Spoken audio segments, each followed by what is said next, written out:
Thank you. Let's call the May 3rd study session to order. Ms. Luton, if you'll reflect that Mr. Renner is absent tonight. He's actually training to be an examiner to review special education programs around the state. So he's still answering the call of duty, just not with us tonight. Please join us for the pledge. I pledge allegiance to the flag of the United States of America and to the republic for which it stands, one nation, under God, indivisible, with liberty and justice for all.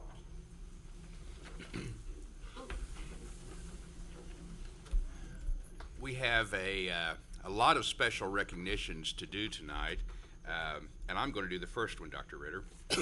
One of the pleasures of being the incoming board president is to get to recognize the outgoing board president. And Mr. Lee has provided us with wonderful leadership over the past 2 years. He's actually going to be doing a whole lot more for us at the state level as president-elect of the Missouri State School Boards Association, and I think will help us more than he can possibly imagine. But we wanted to honor your service, Jerry, with this pin for your presidency for the past 2 years. Well, thank you.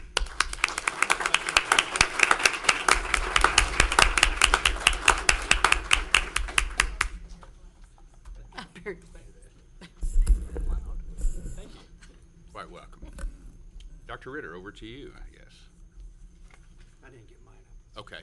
Well, the first one is the Safe and Sober Prom Night with Mr. Larson. And I don't see him. Is he? There he is. And Nancy Fazzino. I walked around the room and didn't see you sitting there, Kurt.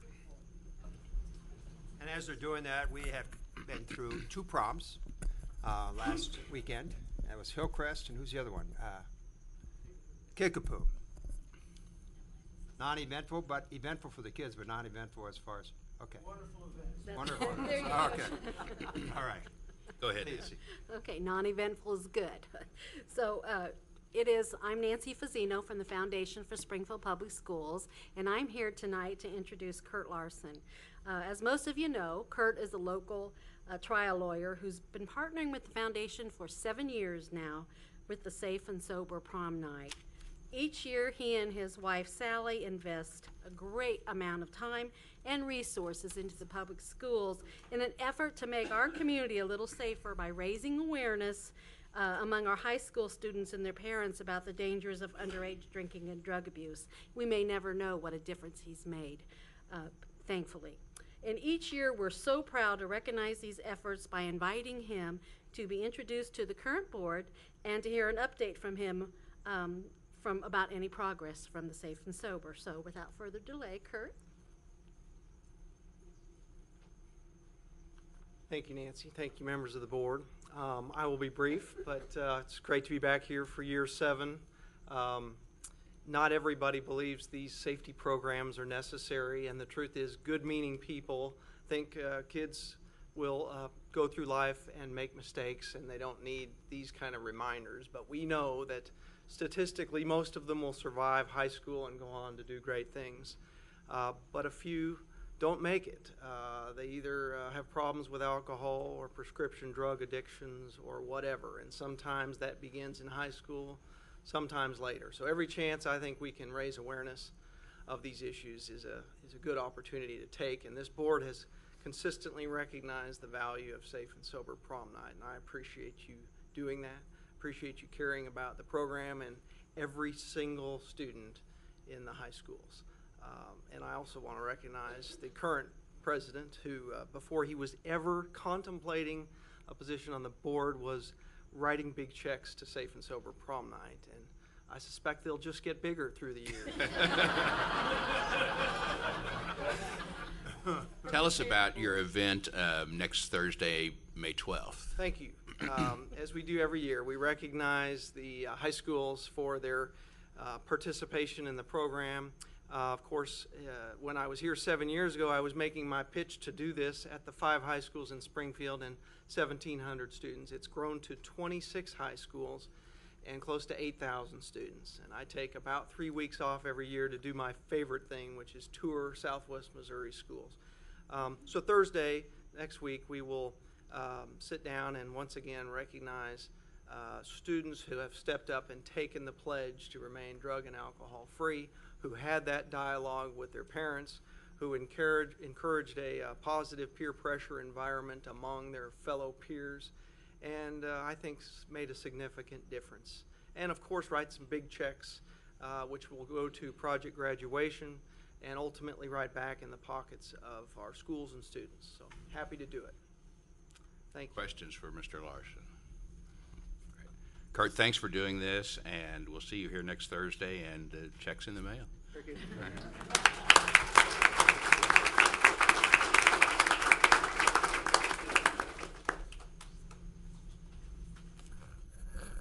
Go ahead, Dr. Ritter, Missouri Scholars. Parents and students, just a little bit of some instructions here, okay? I'm going to introduce you as a student. You're going to stand up, you're going to introduce your parents, because I can't handle some of your parents' names. No, the main reason is you're going to show some pride, but also I noticed there's some grandparents here. So introduce everybody that's here to support you, okay? No problem with that. And by the way, as they introduce you, we expect you to stand up and be proud of that child, okay? Do I have any questions? Okay. Board, do you have any? No.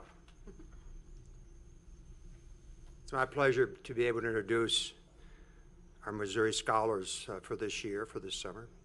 For the past 26 years, the state of Missouri has conducted an excellent summer program for gifted high school students. The 2011 Missouri Scholars Academy will be held at the University of Missouri Columbia from June 12th to July 2nd this summer. The Academy provides a unique educational experience for our finest young scholars. So at this time, I'd like to introduce, and we have quite a list. So let's do it this way. Why don't you stand behind me as students, but as I introduce you, just stand where you're at and introduce your parents, okay? Everybody have that? From Central, so we'll start with Central. We have Jensen Bates. Jensen? These are my parents, Jeff Bates and Harry Bates. Okay, welcome. Speak up like you're proud of your parents.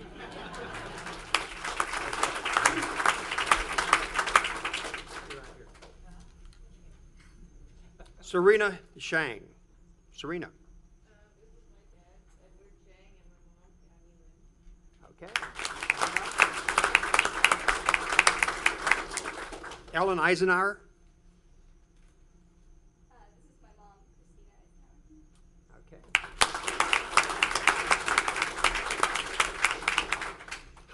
Hank Essman. Hank. This is my mom, Susan Essman, my dad, Tom Essman, and Joe.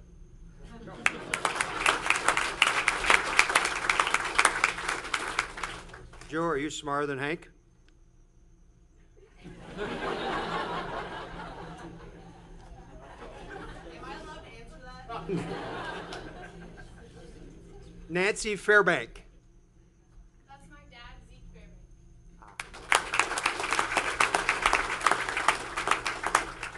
Is Zachary here? Zachary Lamar?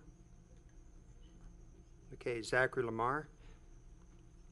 Then we have Ocean Lou. With me is my mom, Jennifer Zai, and my dad, Robertson.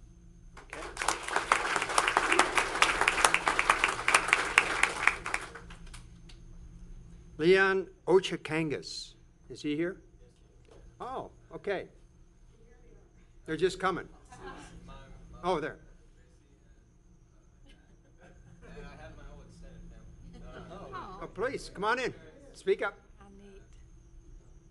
My grandparents, Beatrice Ochakangas and Richard Ochakangas. From Minnesota. Oh, from Minnesota. Welcome.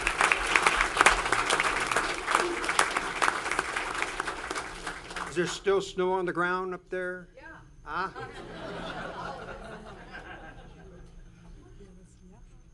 Spencer Pulliking. My father is Joey Pulliking, and here with me is my mother, Ricky Pulliking, and my sister, Quinlan Pulliking.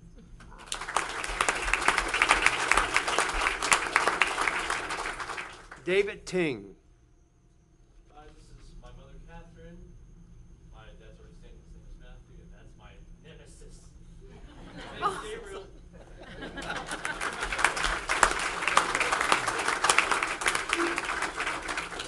Gabriel, you look way too innocent to be a nemesis. Kana Lance from Glendale. This is my mom, Shelley Lance. Okay. From Kickapoo, Corey Marquardt. My dad, Jeffrey, my mom, Cindy, and this is my sister, Kaylee. Nice.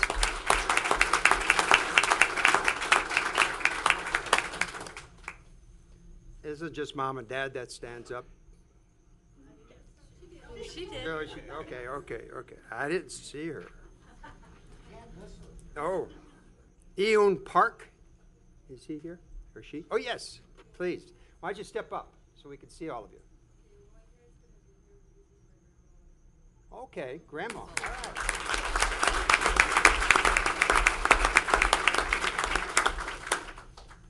And then for Parkview, Yin Yu Chang. This is my mom, Kimberly Reed, and that's my therapist, Mr. Mackey. Okay.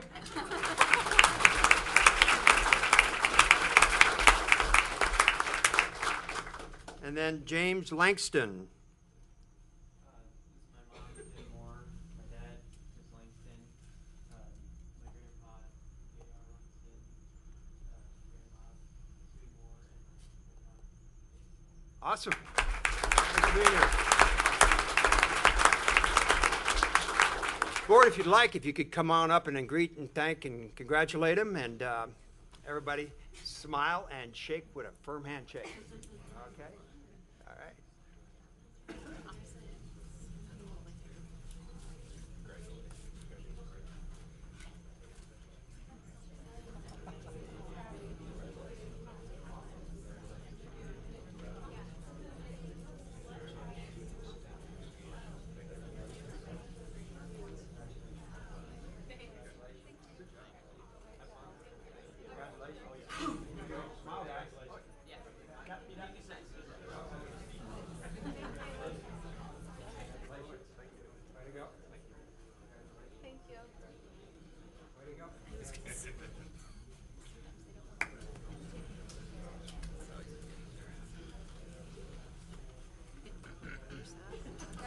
We'd like to have all of you stay for a few minutes till the celebrations are over, if you would, please. So if you could just stay. We have a couple more things we want to recognize, so I thought maybe it'd be good to have a crowd here for that. If it isn't too much. Now, if you have something that you have to go to, just go ahead and leave us, and we'll feel bad about it. Okay. At this time, if we could, if I could take it there. Dr. Harrell, please. No, wait a minute. I'm sorry. Yes, Dr. Harrell. Where you at? Over there. Good evening, Mr. President, members of the board. Thank you for having me here this evening. Would like to first recognize a young lady from Central High School. Her name is Riley Cavero. I hope I'm saying that right. And Riley is a Coca-Cola Scholar for the 2011 school year. Now that in itself may not seem such a wow, except that this started out with 71,000 applicants attempting to meet nationally these requirements. The top 2,000, top 250, I apologize, were flown into Atlanta, Georgia for face-to-face interviews for the opportunity to win one of two levels of scholarships through being the Coca-Cola Scholar. And Raleigh was able to win the highest level of scholarship that was awarded. So a very impressive feat indeed, and we're going to have her step up and say a few things. And Dr. Snodgrass is also here to help introduce her and visit with her. So, Dr. Snodgrass?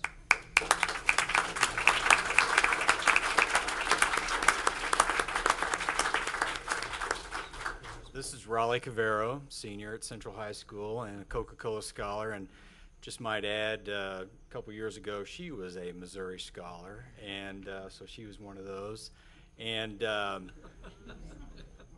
she's one of the best and brightest of Springfield Public Schools, I will tell you that. Her parents are here, or her mother's here, Ann Roberts. Where's Ann? There she is. And grandparents are back there as well. So I'm going to let Raleigh talk a little bit about her scholarship and maybe her future plans. All right. Thank you. I'm sort of making this up. I didn't really know I was going to say anything, but it was a really exciting experience to get to go out to Atlanta. It was obviously a long series of application processes that led up to it. When I got there, I actually got there late because I was at the admit days for Yale University, where I'll be attending next year. And when we got there, we got to listen to leadership seminars. I got to meet the vice president of National Geographic, which was amazing. We had a lot of really amazing opportunities. We got to do a community service project. So it was a really exciting weekend for everybody. And of course, I got to meet a lot of really successful high school students from around the country. The interview was me and 3 other people. One was a state prosecutor. And then I was really excited that I got the higher one. It'll really help next year with tuition and everything. And future plans, going to college next year, I'm probably going to try to do pre-med and major in the humanities, probably anthropology. So those are my future plans. Congratulations.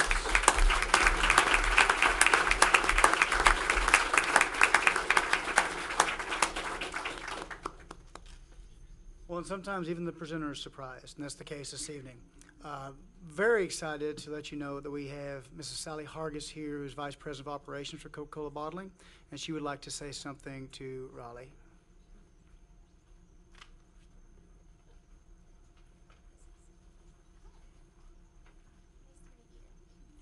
Well, I don't have anything to say other than congratulations. At Ozarks Coca-Cola Dr. Pepper Bottling Company, we are pleased to be involved with the Coca-Cola Scholars Program. We have an award winner in our franchise area nearly every year, and we're just thrilled that this year it's from Central and from the Springfield Public Schools. I'd also like for you to meet Steve Williams, who is our cold drink branch manager, and he's presenting the actual award to Raleigh on behalf of the Coca-Cola Scholars.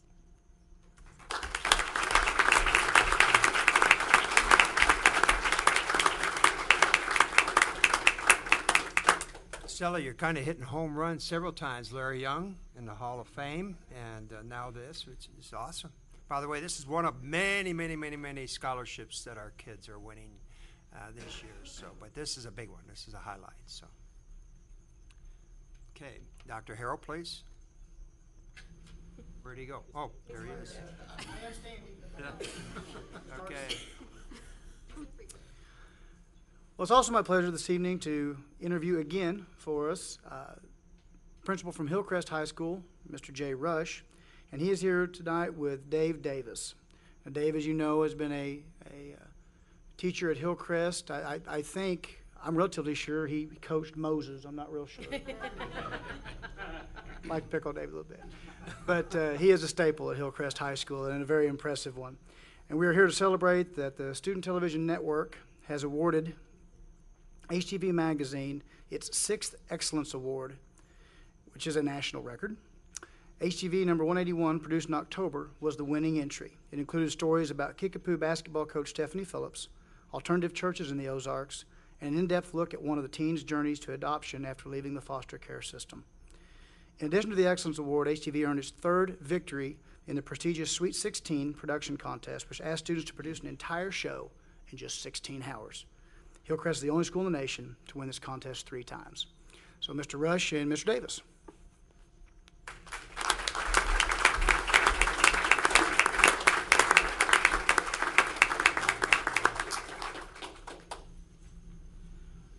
I can't take any credit for anything these kids do. They invite me every month to come and look at their program, and I'm always amazed at what they produce. I hope there's no television people here because I think they beat them most of the time, quite honestly. I don't have anything much to say other than that, other than we are very proud of what they do, how they represent Hillcrest, and how they represent Springfield School District. Mr. Davis. Moses? Wow. I will, just for the sake of accuracy, I was never a Missouri scholar. So I am very impressed with those who are. I would like to introduce a young lady who represents our staff tonight, Caitlin Keller, our news director. Alongside her is one of our reporter, producer, anchor types, Morgan Wilson, whom I promised will not have to speak. But Caitlin's going to say a few words, and then I'll follow up briefly. I don't have very much to say. I just want to congratulate all of our staff this year. We work really hard, and to get recognized like this as a national award is really exciting. We were all really excited. It was a really cool day because last year we walked away with nothing, and this year we walked away with a lot more. So we're all really excited, and we're all really honored to carry on the tradition of HTV Magazine. So thanks.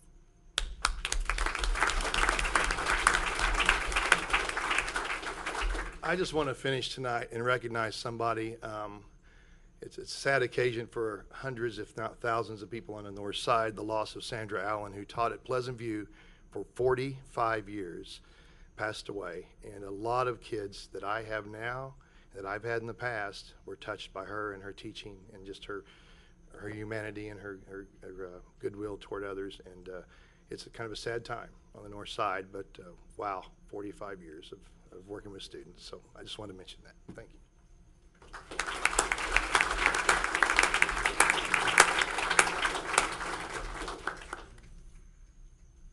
By the way, Hillcrest, we appreciate what you did for Teacher Appreciation Banquet. That was awesome. It was one of the best. Thank you. Sorry, Dr. Hurl. Also this evening, we want to recognize 3 of our high schools who have completed the NCAA Advanced Ed accreditation phase that we go through every 5 years. I was very impressed and excited about the performance of all 5 of our high schools during that this year, as we had, out of 35 possible categories, all of them scored operational and 17 scored highly functional. Just an outstanding example of the high schools and the product that we're putting out. So very proud of that. But here this evening we have Dr. Matt Pierce from Glendale High School, Mr. Jay Rush from Hillcrest High School, and Mr. Eric Ramsey from Parkview High School. And we'll have all 3 of them step up, and then they'll visit with you briefly in that order and introduce the other staff members they have with them this evening. So Dr. Pierce.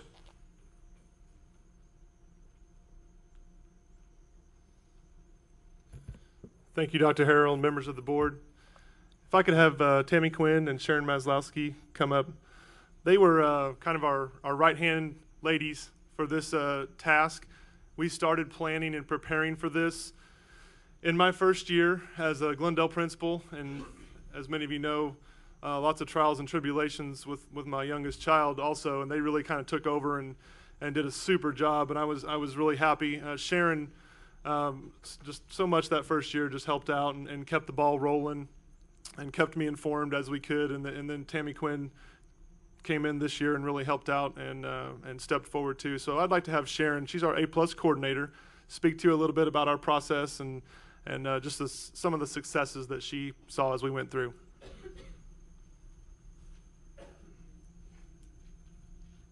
Thank you for inviting us here tonight. What I would like to share with you, I think, is what we as a school found most beneficial about the accreditation process, and that was the assessment. There was a lot of collaboration. You know, teachers from 3rd floor actually got to meet with teachers from 2nd floor.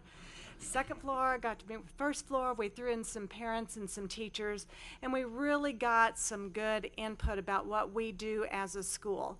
The one comment that I heard over and over and over again was that they truly appreciated the self-assessment process because they might not have known all the wonderful things that are going on in the building. It really was a good product. The report that we compiled was very representative of our school, and we also found that when the team was finished, the comments that they had made were things that we had kind of indicated ourselves that yes, you know, we're a good school, we're not perfect, there is room for improvement, but we had sort of targeted those before the accreditation review took place. Thank you.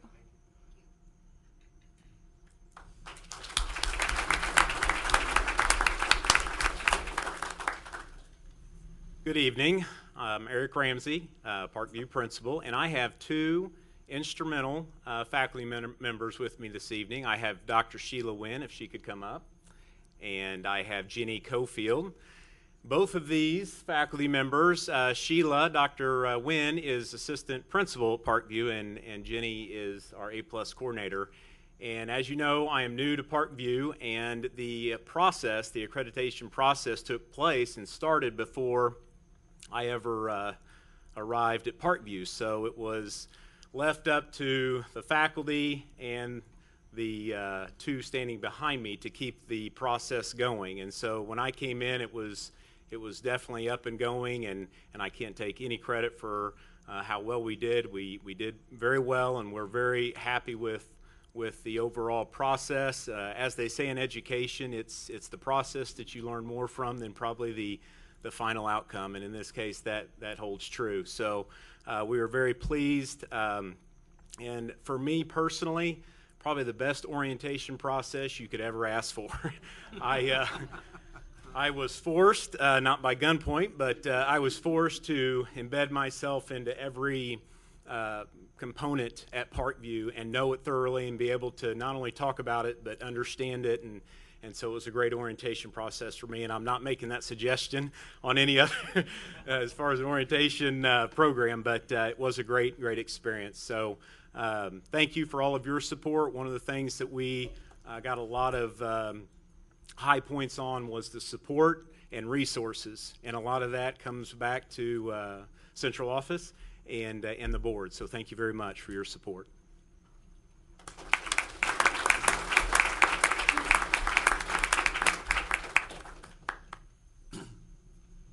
I don't know how I could add too much to what Eric and Matt have both said, but I can tell you it was a 1.5 years journey, and it is a journey to take on one of these, and it was a project.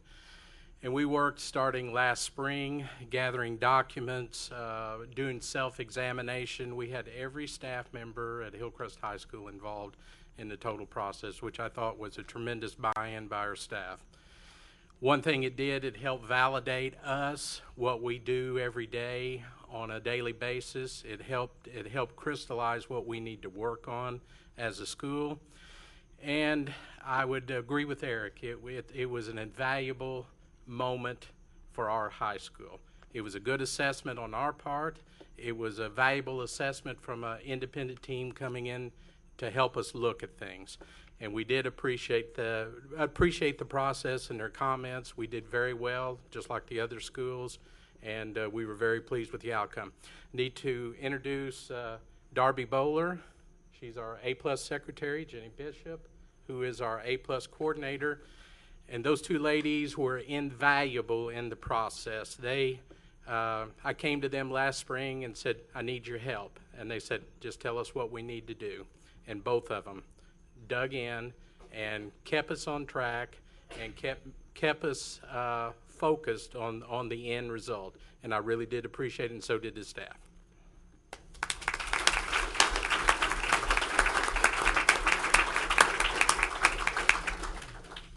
Mr. McKenna, please. Good evening. It's my pleasure to be with you tonight to be a part of the introduction process of our 2011-2012 Springfield Schools Teacher of the Year. As you know, the district has been fortunate to have a strong partnership in previous years with the foundation, as well as our Teacher of the Year sponsors, Missouri State University and St. John's Hospital System. I'd like to thank the Teacher of the Year Selection Committee, who had the very difficult task, as you can imagine, of once again evaluating a large number of qualified candidates. The foundation staff for their continued support of this important recognition. All of the applicants who went through the process, which is fairly extensive to apply for the recognition, and the finalists who went through the interview process as well. And once again, of course, Missouri State University and St. John's Hospital. At this time, I'd like to introduce Tim Ziegler, who is the principal at Pipkin Middle School, to introduce our 2011-2012 Teacher of the Year. Mr. Ziegler. Good evening, and thank you for this opportunity. It's really a pleasure for me to introduce a coworker and a friend who I've known for 9 years. Miss Julia Armstrong, as we have implemented the IB Middle Years program at Pipkin Middle School, has really grown to be a teacher who sees her job as teaching and learning through the eyes of the students. She teaches her kids to be inquirers and strategic thinkers and communicators, and I think she is a model for what our profession needs to be in the 21st century. She does these things in a variety of ways. She represents us, Pipkin Middle School, and Springfield Public School in a variety of ways. She represents us in our community through Sean Ascanosi's Chocolate University. And through that connection, she represents us in the Philippine Islands, where we've installed internet. We've taken an internet wire to a school that was so remote it hadn't had it until last year. And she represents us in that school district there. Probably not quite as structured as this, but there is still a structure there, and it represents us there. She also represents us at International Baccalaureate in Cardiff, England, through her work as a curriculum developer there. And I'm very happy and proud that she now represents us as Teacher of the Year, Miss Julia Armstrong.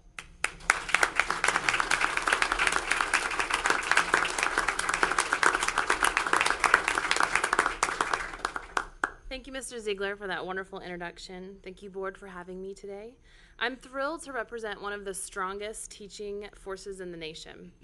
Springfield Public Schools and its teachers work hard to defeat all the odds stacked against us. We work hard for our students. The staff works hard to be one staff for one another.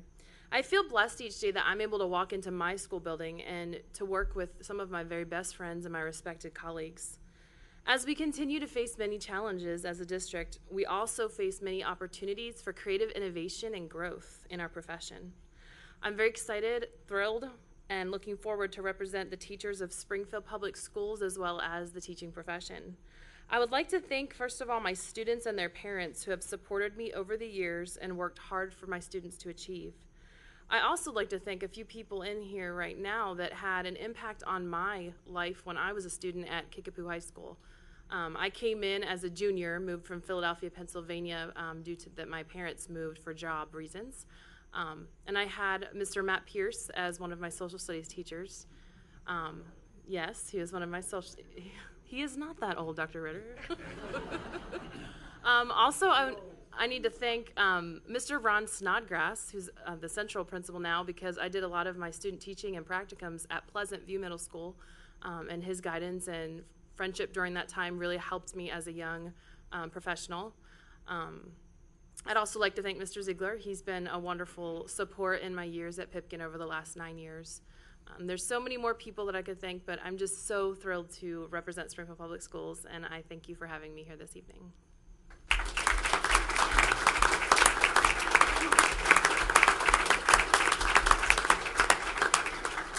We are graced with the presence of a past Teacher of the Year, and of course his picture's on the wall, and he just spoke, Mr. Davis.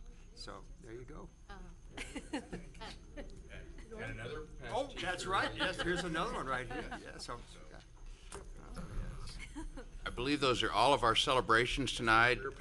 You students out there, you know, democracy in action can be riveting and thrilling, or it can also be kind of boring. So please feel free to go study for finals, and unless you have a desire to sit through the rest of the meeting, we'd love to have you.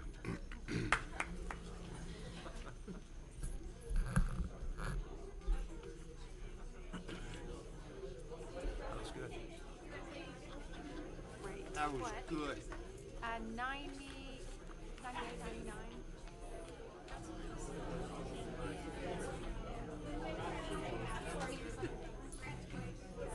Denise, do you still have your speech?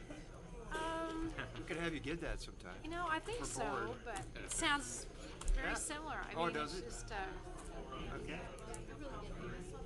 I still have my picture that hung on the wall in here. I have that. They at gave it home. to you.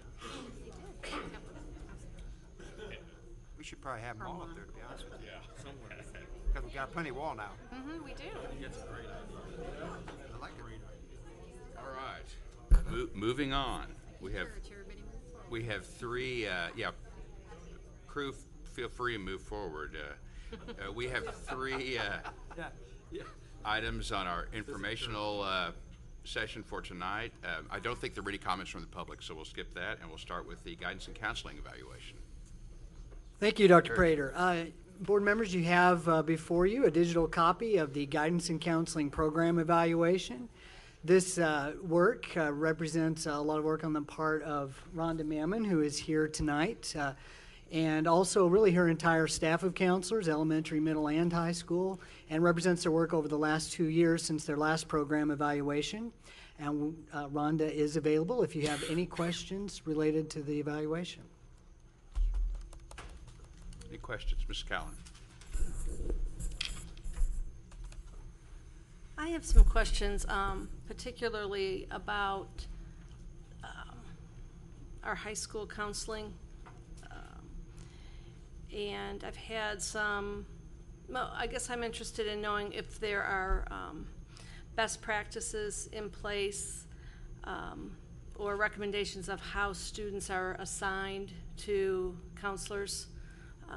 I know I've talked to different districts around this area, and it seems like there's different models where, you know, a counselor gets assigned to a class and then follows that class all the way through till they graduate and then loops back down. But is there a particular best model in the counseling profession of how that should work? You know, I don't know that I can address a specific best practice with that. There's so many structures in high schools around the nation that it has become more about what works for that particular school and the student population, depending on the size of the school. I know that the counseling departments in our district began making some changes several years ago when they started visiting about professional learning communities and visited some of the schools that participated in that model or were part of that model. And that was kind of the beginning of transitioning to more of assigning counselors by alphabet for the caseload. In the last couple of years, we've moved, some of our schools have moved a little bit different direction and have assigned a counselor to the freshman class. And then the grades 10 through 12 then are divided alphabetically. They still loop with that counselor. They still stay with the same counselor till they graduate. And one of our schools, Hillcrest High School, does have a structure where they have the class designated counselor, sophomore, junior, senior, that rotates through, and they stay with the same counselor for 3 years. How is the effectiveness of that at each school measured? So how, as a district, would we look at that and say, you know, this is a model that's working, you know, well at one school, and maybe the model that's in another school is maybe not working well? How is that evaluated site by site? I think it would be difficult to evaluate it with any of the data that we have other than interviewing, surveying, determining, you know, talking to students, parents, staff to see how they feel the effectiveness is. I think we do in our needs assessment, you know, a general feeling about counselor response is really fairly good for our district based on the needs assessment reports that came out in our evaluation. Of course, there's always room for improvement, and we've had many discussions about how to structure that based on conversations and what works well in our persistence to graduation forums. The schools share information about what's working in their schools, and we really have begun concentrating on the transition years, primarily the transition from 8th to 9th and going that direction to meet the needs of our at-risk students. So that's how we came to, most of the schools now have that freshman counselor link to provide more intensive services. So, but as far as a formal evaluation of how that's working, you know, other than discussing it and surveying, I don't know that we have any data that would show that what's more effective. Well, I guess I bring this up because I have to say that as strong as I think our counseling services are in our district, and we do pay, I think, a lot of attention, I have had concerns raised to me as a board member, have had some of my own personal concerns with the kind of attention that counselors can pay, or that are able to devote, particularly to guiding young people through the college application process. I think that's especially true for students who would be first generation college students. You know, having been through this myself with, you know, just getting ready now for the third daughter to go through it. I'm a college graduate, my husband is a college graduate.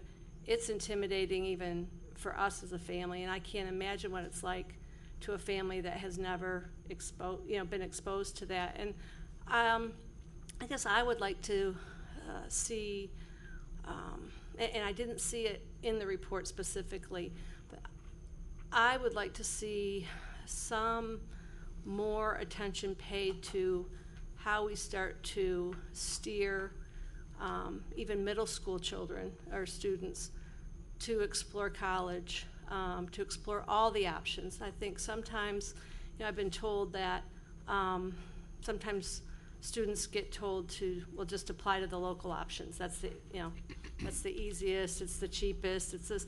And certainly we are, in our community, we're blessed to have a lot of local options, but I would hope that that would just be part of a student's exploration process versus, the default every time. And so I guess I have some interest in looking at how we structure our counseling and our very limited, counseling resources to really meeting the needs of our students at all ends of the spectrum. I think we've done a really good job of that persistence to graduation and paying attention to the students that need that extra push just to graduate. And yet I'm concerned that we may be leaving behind some of those other supports that could be offered. I'm not sure really how to phrase that as a directive or a suggestion, but I really do think that that is a weak link in what, and it's consistent from school to school. It's not just one school that I hear it from. I hear it from families and students, throughout the district. So it makes me think that that may be a piece that we could pay closer attention to. Well, I would really like to have the opportunity to give you more details about what we do offer. I think you'll find that we began very early with our career exploration at middle school. We use a very extensive program provided by the state of Missouri called Missouri Connections, beginning in grade 6, that provides very specific components of both career exploration, college exploration, and it follows them all the way through high school. And I know that, I can provide you percentages of time that counselors spend in individual planning, developing 4-year plans, helping them, which, by the way, it's now called personal plan of study rather than 4-year plans, because it goes through 6 years. It begins at 9th grade and goes through 2 years of post-secondary. And we have actually just created a committee that's going to be doing some work this summer to align that district-wide so that the students are getting a specific content area every year beginning in 6th grade at all of our schools. So I think you'll be seeing more specifics come out on that using Missouri Connections. I guess the other thing I'd be interested in knowing, it seems like scheduling takes a huge amount of time at the high school level, and it seems like we're using very skilled, very specifically trained individuals to do, at some level, from what I understand, and I admit I don't understand all the complexities, but somewhat clerical and pretty straightforward duties. And I was wondering, if there'd ever been any exploration of how those kinds of duties might be able to go to more like a paraprofessional to do, We had a discussion. We put forth a proposal about 4 years ago, actually, when we began visiting other schools in the persistence to graduation process, finding out what they were doing differently. We made some proposals about having a registrar in each counseling department, and I think most of our high schools have aligned some of their, or reallocated some of their clerical staff to provide that in our schools. But you're exactly right, and I don't think you would find a counselor, high school counselor in this district that disagrees with that. The fact of the matter is it has to get done, and somebody has to do it. And right now our resources are so limited. We've, in the last several years, we've lost our school-based clinicians, we've lost our substance abuse specialists. The load on high school counselors with the responsive services piece, along with transitioning to a new school management system this last year, there were a lot of really slow down in processes because we had to learn and adapt to a new system. So I'm the first one to say that yes, that is a real challenge for our high school counselors. Well, it just seems to me that there might be a way, yeah, and I understand it's challenging times, and what we'd like to do in many areas we're not able to do because of financial constraints, but it also seems like this may give us an opportunity to look at, like you said, just shifting responsibilities and allowing the counselors really the time to do the things that they are educated for. I think everyone would appreciate that if we can make it happen, and it would be wonderful to get to that point. The last school I had as a principal, which was 9 years ago, 10, well, anyway, a number of years ago, we had 2 registrars. We had a counselor per grade level, and then we had a career counselor that really met with that was really targeting all the seniors. We're not even close to that in each of our high schools, so I think it is a staffing issue as well. And Well, but I haven't, based on, that's what these program evaluations are supposed to give the board an opportunity to do, is to really bring that out, have some proposals come back to us about these issues. I know Mr. Lee and I have talked about this very issue. It's something that is a concern district-wide, and so if we can start to look at those things, I would appreciate it. Ms. Twitty. And this is going back to a topic that we took off the table in our initial budget discussions, which was the different type of scheduling that we have at the high school system. I would love to know what the impact it is to your duties and to the counselors that serve us when we have to serve many different directions and ways. Is that efficient? Is that effective? Are we making the right call on this? And I think perhaps it's time to have, as they said, this is a serious time for serious topics. And I can't help but believe that we are not, we're there. We need to have this. As far as efficiency and what's best for students, especially in this day of mobility that we have among our district schools at the high school level, it affects our students that transfer at the high school level much more significantly than it does the younger students. And so the schedule is an issue, and every time we get together as a group with high school counselors, one of their biggest issues is, what do I do with this student coming to us either from Kickapoo to Parkview or one of the schools from a 4-block to an 8-block school, because they can't match their schedules or the timing is not right for them.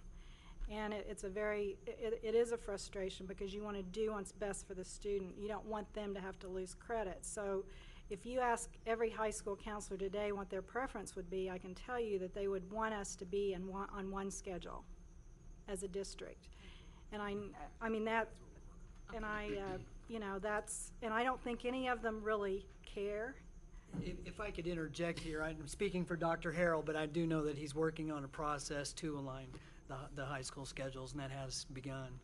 Mr. Lee. Thanks for Ms. Callan, because she asked most of the questions that I had, the same concerns, and I'm not going to reiterate the questions about. And I guess a couple of questions I would have, I have several, but one is how much is our guidance and counseling budget? How much are we spending in guidance and counseling? Any salary? I mean, the whole program. The whole program, including salaries and our budget for supplies, which is really pretty minor, is $4,222,600 this year. And of that amount, $3,342,000 is salary, $837,000 are benefits. The rest of that is the supply budget. That's a cost of about $176 per pupil. How does that compare to a couple years ago, I guess. It's down by about $200,000 from 2008-09. And that's kind of my, I wasn't concerned about what the number was as much as where we were heading, because I do have the same concerns about understaffing for what we need to be doing as from a counseling standpoint for our kids.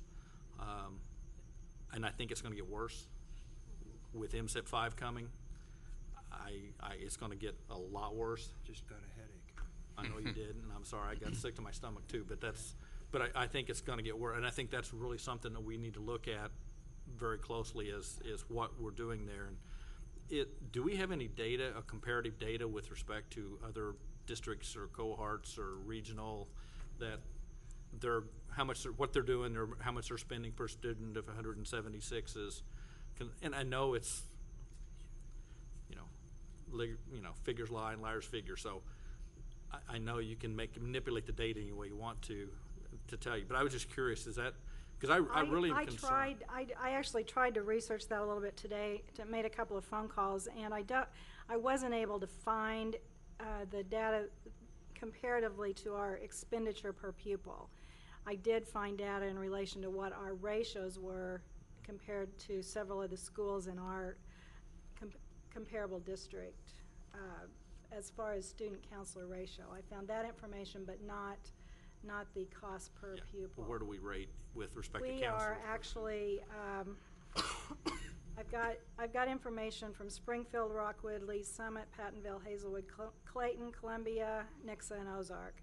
We are actually in the middle. Elementary, we're pretty good comparatively. Middle and high school, we're higher.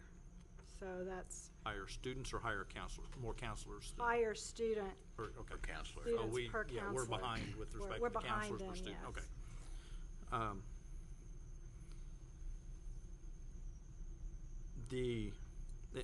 And that one of the concerns I have, I know you all spend a lot of time with that risk, and I know that, and I appreciate that time study that you guys do, and I think that would be really good information to share with where the time's spent for counselors, because I know they do scheduling. I know is a big issue, and I don't want to redo that discussion, but with respect to career readiness and that, I think that's really important in whatever ways we can do that. One real specific question I had, and I don't know, I thought it was really interesting, the discipline incidents going up from this year, well, higher than the last 2 years for at least those 3 grades.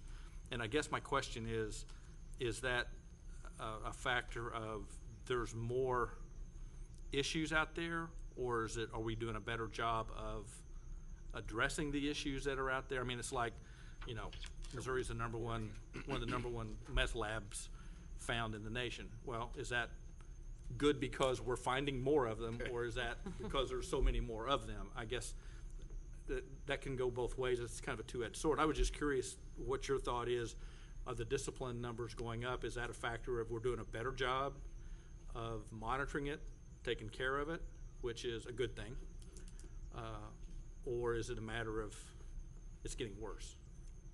I think the discipline data that I included in the evaluation this time, it really, because the last year was a really low year for discipline incidents, this year, or 2009-10, was actually about the same as 07-08.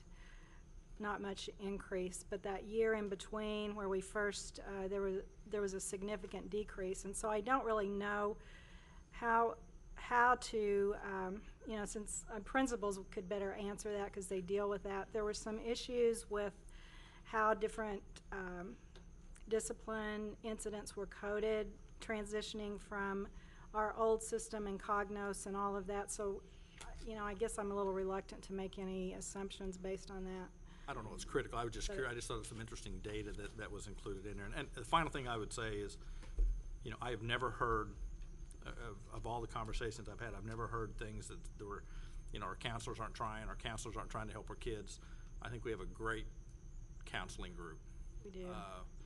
I don't know that they get to do what they really need to be doing. That's and what you're paid to do. to do that because of all the resource requirements and all the things are piled on you. But I just want you to know I've never ever heard issues that we don't have quality counselors. I just wish they could focus more on things that are related to things that you went to school to do. So.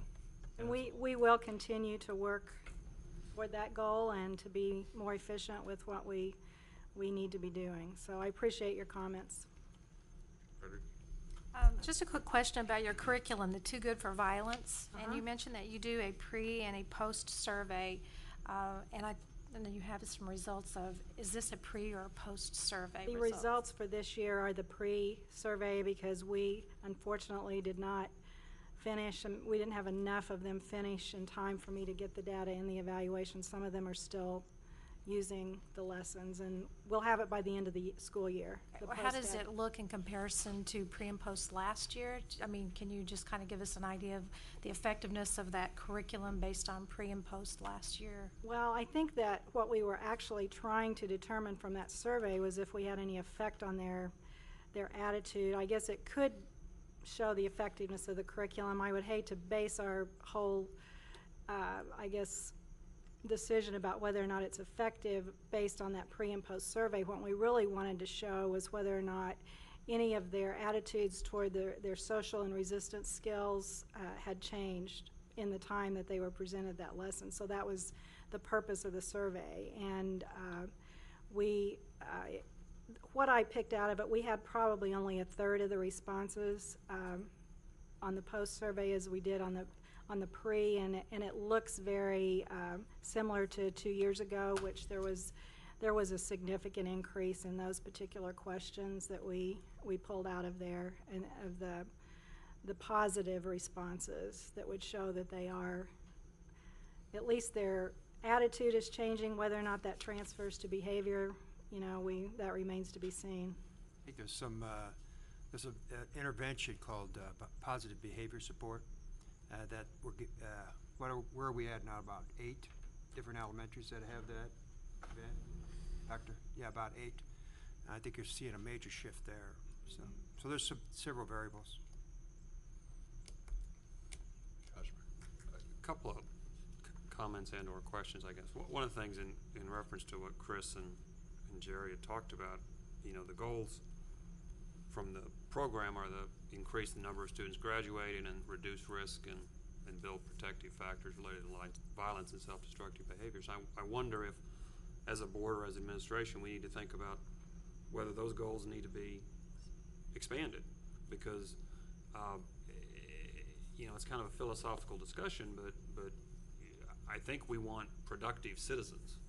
We don't want high school graduates. We want productive adults. I'm assuming that's what we want. And so what do we need to do in elementary school, middle school, and high school to have productive adults, whether they be mechanics, carpenters,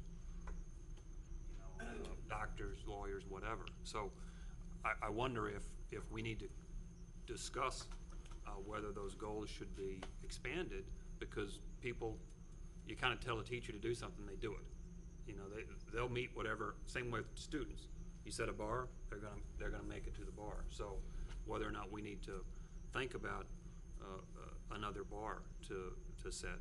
The other thing that's, maybe it's not a question, more of a discussion, it touches on what Gene had said. We talk about value add a lot, and what these programs do for us as a district.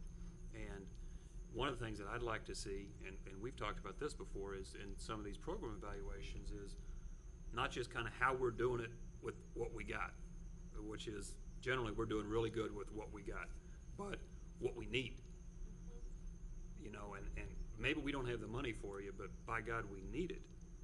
And as a board member with all these program evaluations, I'd like to have that at the bottom, say, you guys really need this. You might not have the money for it. You might have to spend money here or there, but you really need this.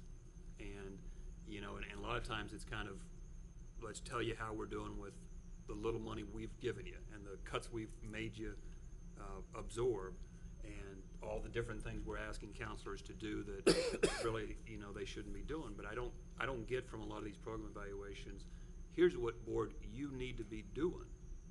And again, it's not just this program evaluation, it's many program evaluations that I think, for me as a board member, I'd like to know that. Maybe we can't do anything this year, maybe we can't do anything next year, maybe we make a decision that it's just too important to fund something else.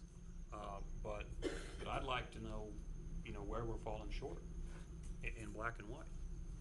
Because I think Chris made good points, and Jerry makes good points that, we need a lot of these, we need these counselors doing a lot more than they're doing. And how are we gonna get that? And maybe the answer is you gotta hire more. I don't know, but I'd like to know that, I guess. It's interesting, and I didn't go back and pull the last report for this because it's before board docs and it was in the file cabinet somewhere. But when 3/4 of parents and 3/4 of students surveyed say they need more time with their counselors, and that when your evaluation says the career development component of the program is a what is it, a concern or way to need for improvement, opportunity for improvement, I have a feeling that was the same thing the last time this program was reviewed. So I think Dr. Ritter, you've heard pretty strong words from the board about what our desires are here, and this may be something that needs to be evaluated and considered for budget. We have a budget study coming up. Yep. So. But I think to Yeah. what Mr. Osborne's saying, Yep. without some of these, them really letting us know what it is they need to Prioritize. Right. to prioritize, and Yep. that it's hard to make a decision based on just seeing what you're doing with what is being provided now, and It seems to be a pretty broad consensus from the board that this is an area of concern that needs to be looked at. Thank you. Appreciate it. I've lost my place here. School police, Dr. Harrell, I bet.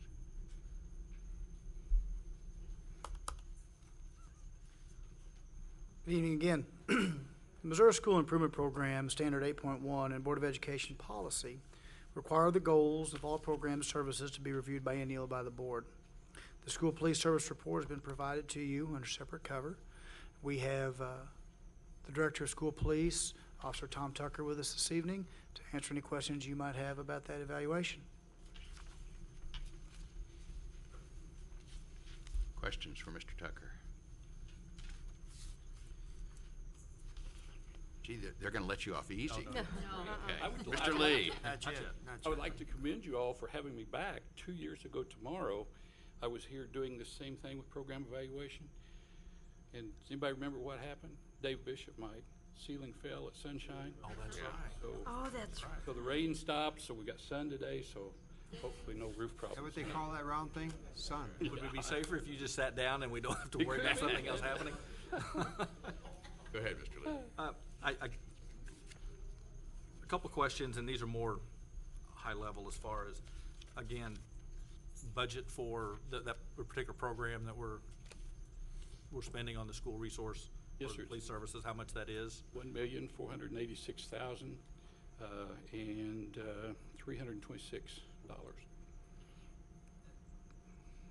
We currently have 20 officers, complement of 21. We had one retire earlier or last month, and so we're actively seeking to fill that position. And here again, I've never heard bad things about any of the school resource officers, and they just do, I know, a great job, and for kids, staff, and everybody at the thing. Now, I'm going to ask you kind of a philosophical question here and let you have an opportunity. How do you see? Because it's somewhat one of those. It's hard to make the direct connection between what you do and impacting the student in the classroom from a student achievement standpoint. There's not a direct connection. How do you see that program impacting? I think I kind of know the answers, but I guess I just want to hear it from you. Well, Impacting student achievement in the classroom for that $1.4 million that we spend, and I just like your perception of how you see that impacting the kid in third grade and their achievement. I think, of course, the easy answer would say they feel safe in school.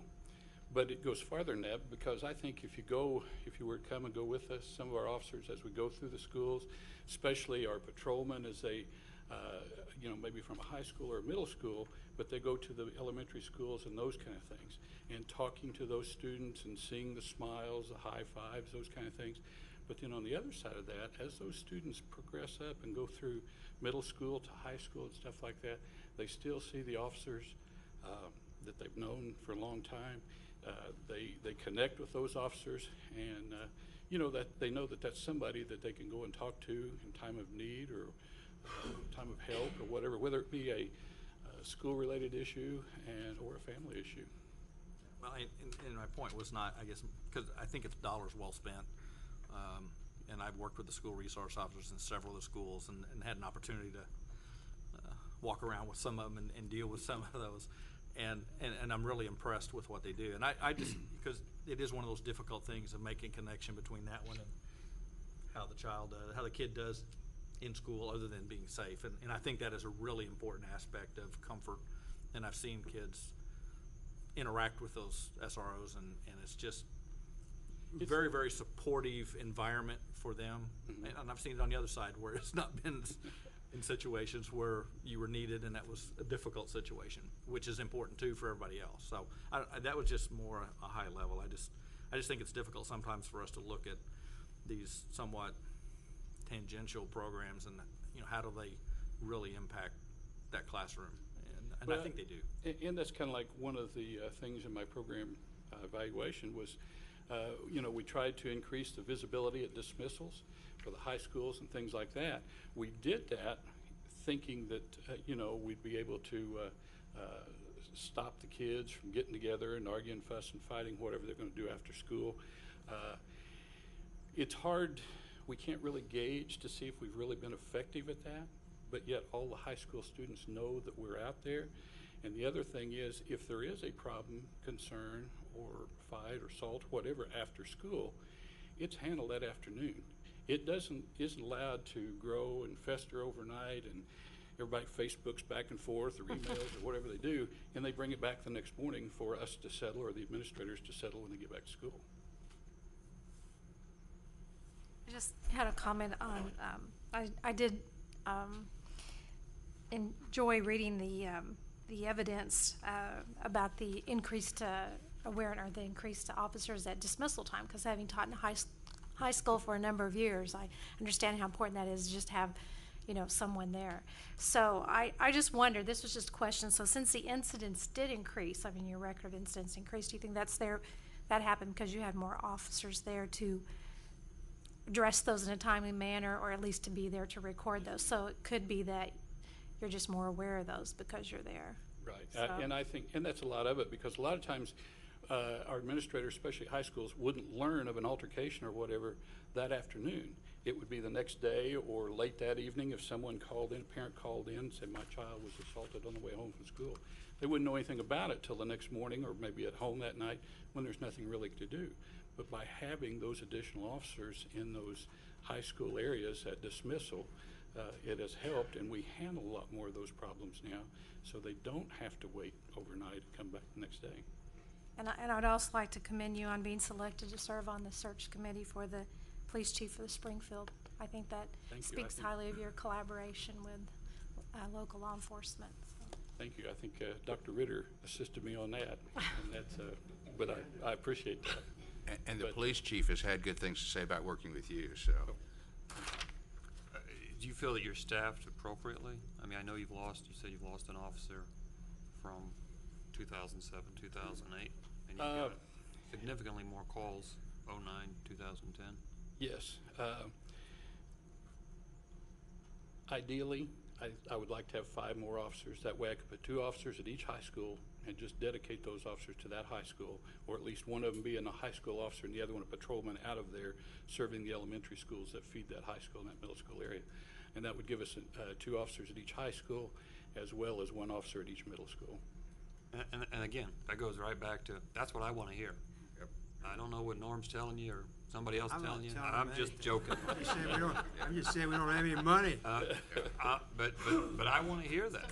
you're the one that knows this better than we do. And if you're telling us that you'd like 5 more, we might not be able to do it, but I want to hear. So, you know, you're telling me ideally 5 more officers and spread them out. How are you going to spread them out? You know, I want to hear, I want to see that in the report. You do need to understand that Tom is a big name in town. In other words, is Tom Tucker on top of this? Yes. Oh, okay. That's a common thing that's happening not just in our schools but in town. So I really want to give a pat on the back to Tom and all the work that he's doing. And I know working with Dr. Riggs and Dr. Harrell, there's no question that he's really kind of the king of the road. Yeah, that wasn't bad. But anyway, I really want to pat you on the back and thank you for all your work. So. Well, thank you. It's because of my staff. No, I'm just going to make a comment. I think, and Chris may have been here, but I think our district was somewhat kind of the leader in this whole issue of bringing on resource officers and in the district and looking at that issue. And I think we've been somewhat of a model district for other schools that have followed suit in what we've been doing. So I want to applaud previous boards, because I wasn't involved in that had the foresight to do that and what you've done. But I think we've been somewhat of a leader in that, this whole issue of the school safety and resource officers for other districts to almost benchmark with what we're doing. So I applaud you and the previous boards for that. I think it's a great idea. If I may take a moment to add, one thing I would like to commend Tom and his officers for as well is the high school principals and middle school principals especially. That resource officer, that school police officer in that building is a member of their leadership team. I mean, there's a close relationship there. They count each other and vice versa.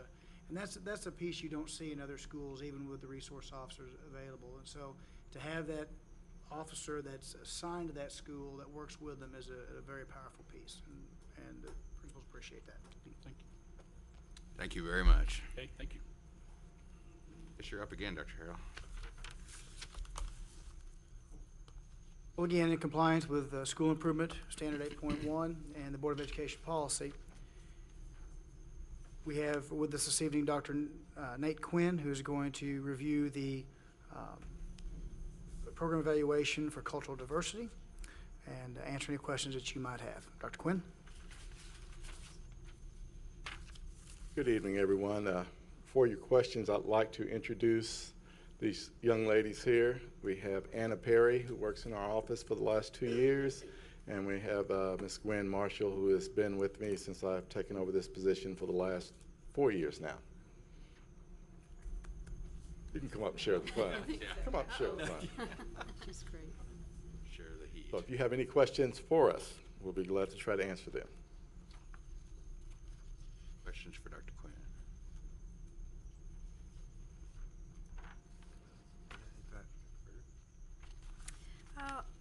I have a question about just performance assessment data for grades 3 through 8. I believe that is disaggregated by underrepresented populations. Is that something that you could add to provide a little bit of an overview of how our students are doing other than ACT? We do use that some. I had a presentation, and most of that information I use presentations to community groups. For example, I made a presentation to the NAACP on the achievement gap, and that was part of the presentation of the assessment for elementary students, ACT, and other testing that we do. Are you saying then that you would like to have us include that in this evaluation from here on? Oh, I would like to see that, just because it You all adds okay to with that? the performance piece. I mean, adds to the academic performance. Everybody okay with that? The board? Okay. Okay. Ms. Callen?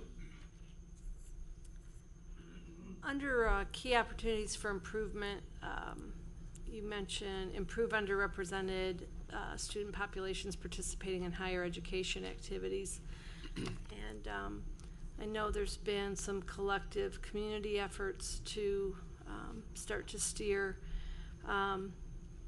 underrepresented populations to explore higher education, but can you elaborate a little bit on what's going on there, what has gone on in that area, and then maybe when you say key opportunities for improvement, what maybe are the plans there?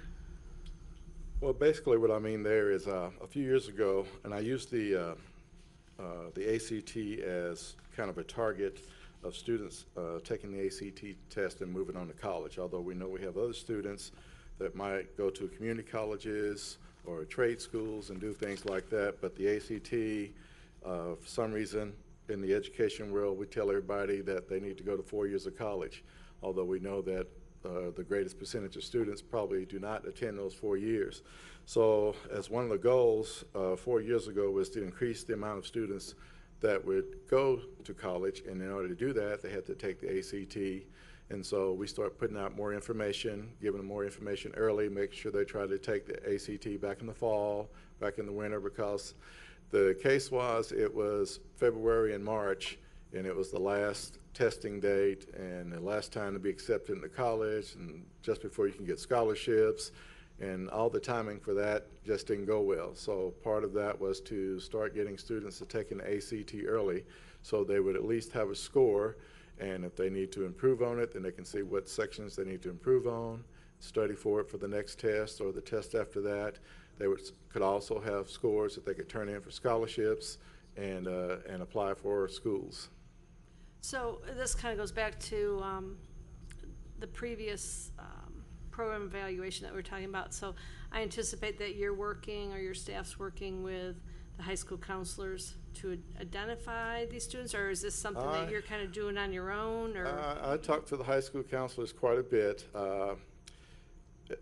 First of the year, we set up tables and go to the schools, depending on which school we go to. Sometimes if they have a block of time in their block schedules where I can pull students out. I don't have to go and pull them out of class and keep them 30, 40 minutes.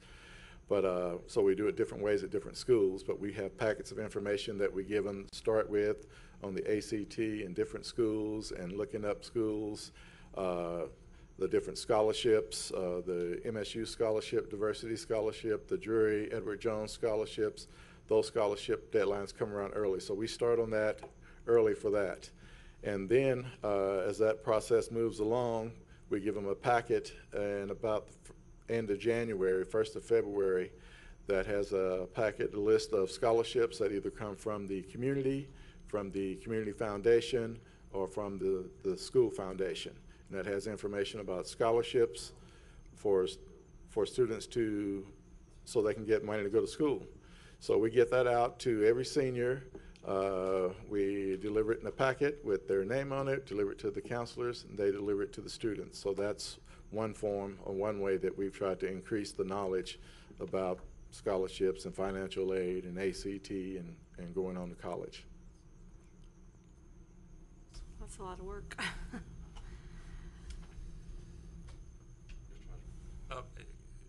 Nate, the ACT information, I want to make sure I understand this. The graph there is the number of students taking the ACT, is the N, and then that percentage. And so when we look at, in 2008, 2009, 44 African Americans took the ACT.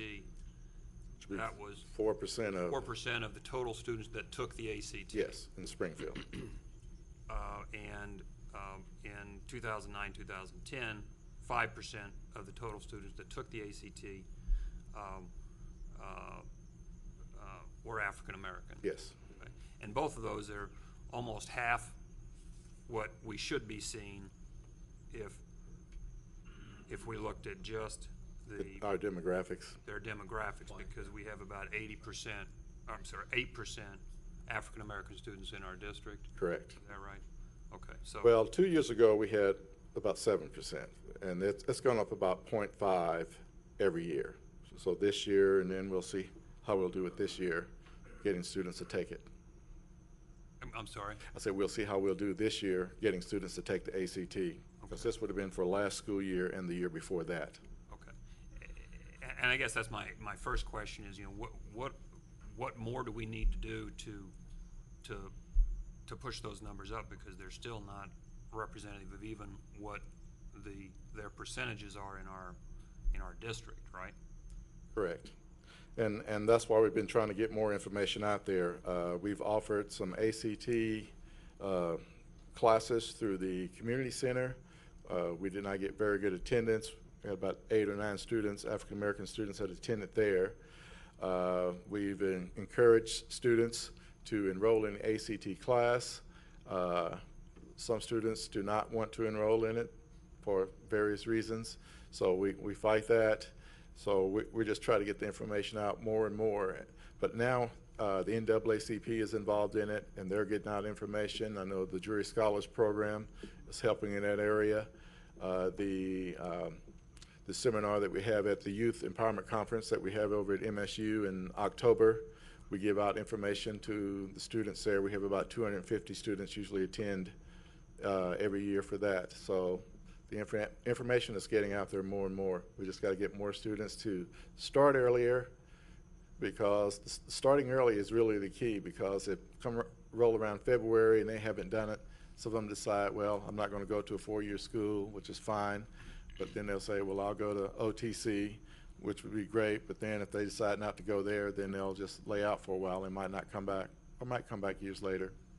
I just wonder, I guess, kids being kids, sometimes just offering them information doesn't do too much. We are kids. But I understand, but whether or not there are other ways. The next question I had was on demographics and are the staff demographics. Okay. And gone down a African American teacher or staff member. Where are we going on that, and what needs to be done to start pushing those numbers where they need to be? Okay, and let's see, there's another chart there about the recruitment, Yeah. going to the recruitment sites, and that's on page 7.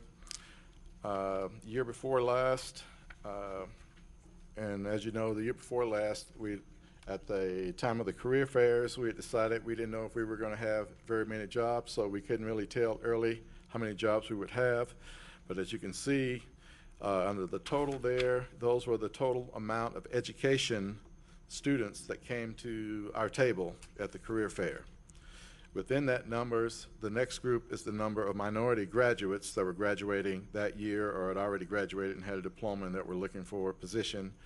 And then the third category would have been maybe some underclassmen that came to the career fair. So out of that 44 at Central Arkansas, we saw 7 minority students.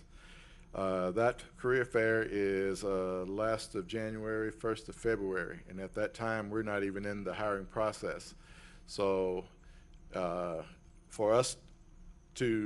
believe for us to be able to recruit more minority candidates, we have to be able to offer them something while we're there to say, yes, we will have a position, because when we go to Conway, Arkansas, and we call them in March, they might already have a position, or they might say, well, I want to stay closer to home. A couple career fairs I went to several years ago, and I'll go around the different tables and talk to the recruiters, and most of them that came from a distance would say, you're not going to get anybody to come to your city unless you have something to offer them now. And that's kind of the position we're in. So we've kind of changed, and we're trying to recruit within our area and trying to get more people involved at MSU and Drury. And it kind of goes back to I made one of our statements there about recruiting post-baccalaureate students, people that are coming back from different careers, or they have a degree and they decided that they didn't like that area of that job and they've decided to go into teaching. We have several people, students in the community that have played different sports or moved here from different places, and they have a degree in business or sociology or psychology, and they've decided they want to go back and become a teacher, so they're getting involved in the Masters of Teaching program at MSU or Drury or SBU. So that is another source of, and those are people that are here and want to stay here. But it's going to take them some time to get that degree.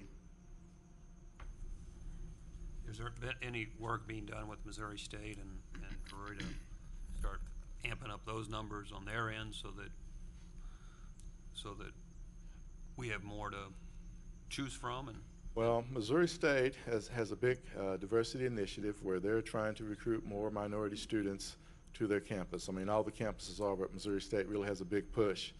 Now, the key is to get those students to go into education. Education is not really a big driving force for minority students because in the last 20, 30 years, minority students can go into other areas and make a lot more money.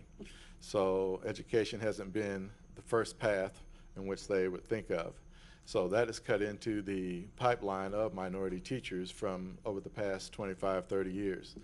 So, but we need to be able to identify some people and help those students get through. We have 4 people now in the Teachers Scholarship Program. We have 1 that graduates this year that will be going to, I believe, Pipkin. We have 2 that will graduate from Evangel in the fall of next year.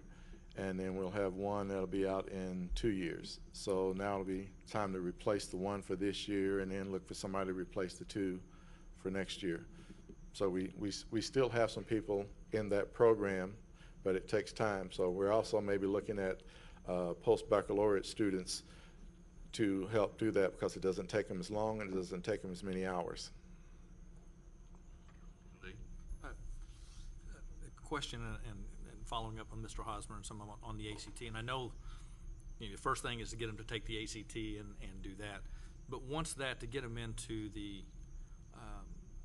educational institutions, is your office work with them on FAFSA, or does that come out of the counseling office to help them? Because I know there's some real specific data that talks about students filing for FAFSA and going on to college. We put out information that guides them to the counselors to do it. Yeah, okay.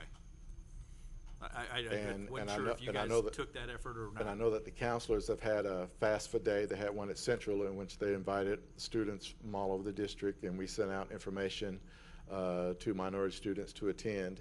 So, I mean, we work along with the counselors to find out kind of what they're doing, and we try to add on the information and let them know that Glendale is doing this or Central is doing this or whatever it is.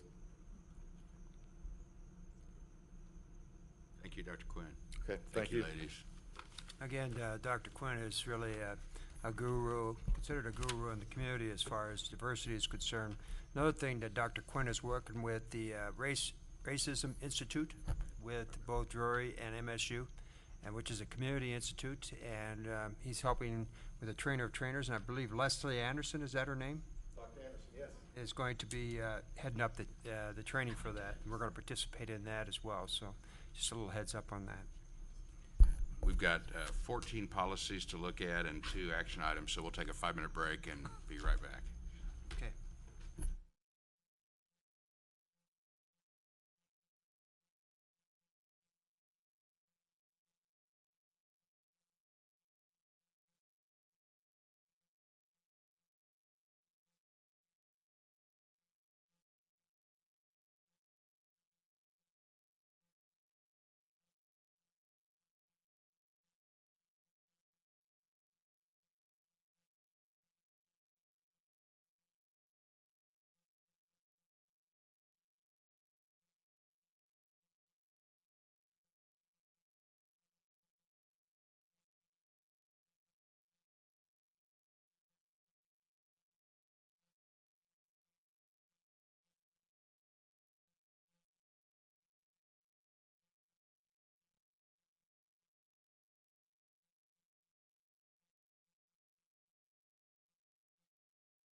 services.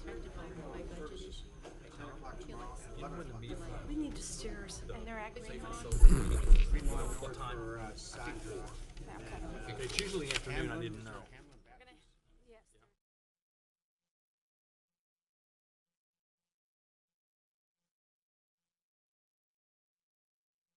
This is at 10. I'll look it up. Thank you. Action item 6.01, Perchicole School Complex Electrical Upgrades. I suspect that's Mr. Wendt. Mr. White, yes, you saw the diagrams last week, sticking out of the ground? Yeah, okay, please. Good evening, Mr. President, members of the board, Dr. Ritter. It's my pleasure to present this item to you this evening on the Pershing Complex Electrical Upgrade. And the reason that's stated in there, you may recall back in the 2006 bond series when we air conditioned Pershing, CU had requested that we consolidate our services coming in. Pershing is one of the sites where we actually have 3 services that feed that facility. And they basically told us that they needed us to do that in the near future, which we committed to, and that brings us to where we are today. The bids were received on April 21st. We had 6 contractors that bid on the project. The low bidder did not meet the bidding requirements, and so the next lowest responsible bidder for the project is actually Bill's Electric. Their base bid is $276,617, and alternate A is $14,380. This project is to be funded through our major repair funds, and it is administration's recommendation that the board awards the contract to Bill's Electric in the amount of $290,997 for the base bid and alternate A. Questions for Mr. Wendt? I would take a motion. So moved. Mrs. Callen, Mrs. Twitty, that the board awards a contract to Bill's Electric, amount of $290,997 for base bid 1 and alternate A. Mr. Lee? Aye. Aye. Aye. Aye. Aye. Aye. Thank you.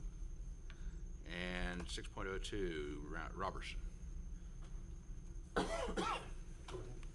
This is the rebid on the Robertson air conditioning project. We opened bids on April 27th, and in bid tab A is the attachment A is our bid tabulation. We had 2 bidders on the project. Mechanical Services is the low responsible bidder, and their bid it was $1,316,000. You will note that in the recommendation there's an increased cost of $3,300. That is due to the fact of in the review of the subcontractor list, there's a subcontractor listed that we have some ongoing unresolved issues with, and we contacted the general contractor to find out who the next sub was in that trade, and that brings an added cost of $3,300 to the district. And so this is to be funded from the 2009 bond, and it is administration's recommendation that we accept the bid plus that $3,300 for a total of $1,319,300 to Mechanical Services, Inc. for the Robertson Elementary Air Conditioning Project. Mr. Hosmer. And this was the rebid, is that correct? That is correct. How did this compare to the original? It's just over $500,000 below what our original price, and back in line with what we had anticipated. Right, and what was changed, if anything, to bring that into line? There were a number of things that happened in this bid process. We did go from a single pipe system to a 2-pipe system, still with a heat pump system, but there was also the equipment and controls pieces did not get packaged the same way as well. So there were a number of factors that helped with this. Questions? Motion? Mr. Hosmer? You want me to move it? There you go. Is there a second? Yes, I'll second. Mrs. Callen, thank you. It's been moved and seconded. The board accepts the bid of $1,319,300 from Mechanical Services, Inc. for the Robertson Elementary Air Conditioning Project. Mr. Hosmer? Well, I'll vote for it. Okay, thank you. Aye. Aye. Aye. Aye. Aye. Thank you. Thank you, Mr. Wedge. All right, policies. We have several that are for second reading that we'll review if board members have any questions. The first one is Board Policy IL.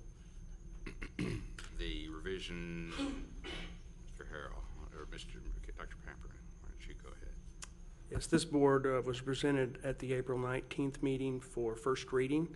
And since that time, after further review and some input, we've made 3 additional revisions, and they're included in this action item.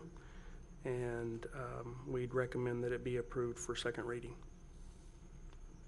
Questions? I just have one quick question. I noticed in there that it mentions a written assessment plan. Is that something that would be maintained online so that stakeholders would have an opportunity to review that? That is part of the CSIP, the district CSIP, so yes. Thank you. Comprehensive School Improvement Plan. Got it. 7.02, Board Policy IGBH, Programs for English Language Learners. Dr. Harrell.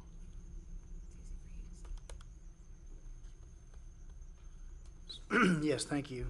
Presented for the first reading at the April 19th combined study session and regular board meeting. There have been no comments or requests since that time. You should have a copy of that proposed policy. There's also no fiscal impact with this particular policy, and we would recommend approval of the second reading. Question? Stay right there and talk about Policy JG. Policy JG was presented for first reading also at the April 19th board meeting. There have been no comments or requests for additional information up to this point or revisions. There is no fiscal impact with the revision of this policy. This is our student discipline policy. We would recommend approval for second reading. Good. Questions? How about JGE, Discipline of Students with Disabilities?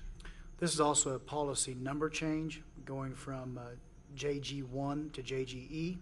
It is our discipline of students with disabilities. First presented at the April 5th, 2011, at the April 19th combined session. Since that time, there have been no comments or requests for revisions. You do have a copy of that policy. There is no fiscal impact, and we would recommend approval for second reading. Questions? Thank you. Looks like you've got one more. JGGA. That's a new policy, expectation from Department of Elementary and Secondary Education and in compliance with RSMO 160-263. There is a slight fiscal impact with this, as there will be some training that will be necessary, also some minor materials that will need to come across through that with that training. And we would recommend the policy JGGA, seclusion, isolation, and restraint, be accepted for second reading. Thank you very much. Just a reminder, we'll vote on those. We'll do third reading and final reading on those next time, the 24th, right? Revision of Board Policy EBBA. Thank you, Dr. Prater. The next 3 board policies have to do with our health services program, and Jean Graybill is here if you have any questions on any of these policies. EBBA, the name will be changed to Illness and Injury Response and Prevention. EBBA was first adopted April 22nd, 92 and has not been revised. We also have an EBBAR that was adopted on June 25th, 97, and that policy will be, both of those policies will be replaced by this new EBBA. And we are here if you have any questions. Questions for Mrs. Ford or Ms. Graybill? Do we do the first aid and CPR training, or do we send them? No, we do. We do it?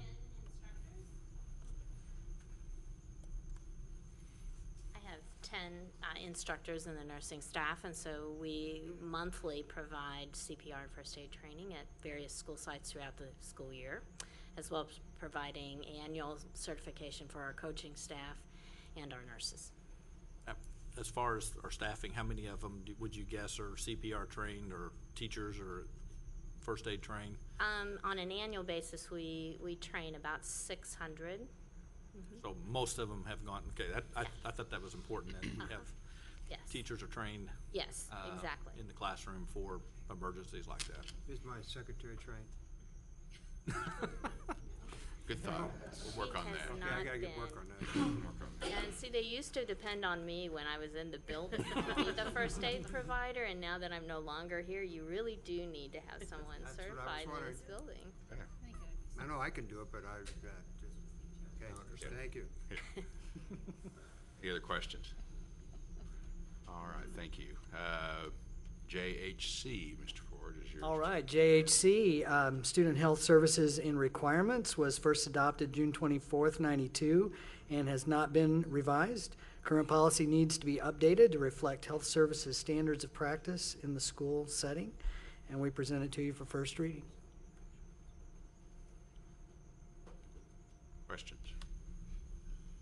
I just have a quick question. I picked up in this policy about the material safety data sheets that's listed in the policy. So is there a process to, or a process and a location each building where those are housed in the event that they're needed? Yes, either they're located in the nurse's office, or sometimes they're in the main office, or sometimes the custodial staff has those, but typically it's in the nurse's office. We subjected to OSHA reviews on these things? Can they come in? Good. All right, other questions? Thank you.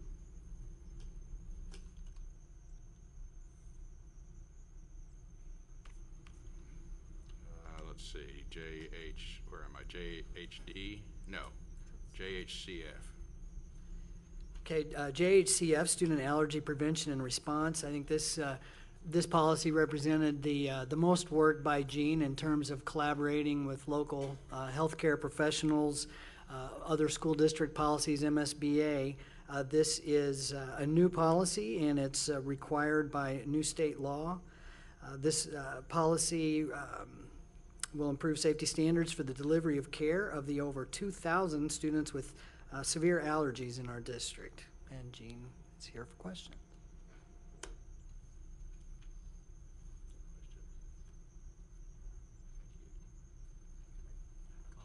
Yes, Not about Mr. that Lee. one, but I know that Gene's been working with MSBA on some nursing things, and I just want to pass on, I've heard nothing but tremendous comments from you, about you and your staff from MSBA, and some of the things you're doing on training and online training with your staff and your department. So I just wanted to pass that on, that you're getting some high marks, at least statewide, on what's happening here. And I don't know if you've heard that, but I've heard that several times, and I wanted to pass that on to you and your staff. You're doing a great job. Your nurses are doing wonderful.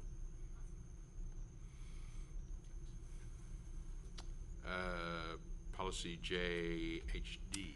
All right, the next two policies do affect our counseling program, and Rhonda is still here for your questions. JHD, Student Guidance and Counseling, is a new policy. Approving the addition of this policy, you will assure that a district-wide comprehensive guidance program has been developed and implemented in every building. As a result of implementing this policy, also policy IGAD, career education, can be eliminated as its provisions are encompassed in the new JHD. And hopefully many of the concerns and questions you expressed during the program evaluation will be covered in a general form in this policy as well. So Rhonda's here if you have questions. Questions? Ms. Cowan? The individual plans, you said they've been expanded to 6 years. Is that practice right now, or is that something that we're moving towards, or? No, that's the new guideline from DESE as part of their career and technical program, is to do the 6-year personal plan of study, and we are implementing that beginning in 8th grade. And can you just give me an idea of how that might work? Because it says that there'll be collaboration with parents and guardians, identification of long and short range plans. How do you envision that happening? One of the goals of our committee that's meeting this summer is to outline all of those procedures district-wide so that everyone has a plan in place. But the ultimate goal would be to, at the time that parents are invited to begin discussion about enrollment in high school at the 8th grade level, that these would be the topics that they would be involved with. And since this is an online program, everything will be completed electronically. We're hoping that parents will be participants in that with their children, because they can access it from home, they can access it from the library, they can anywhere they have a computer, they can be involved with it. A couple of our high schools have piloted the opportunity at some meetings for parents to come in and actually get online and do some demonstration with that.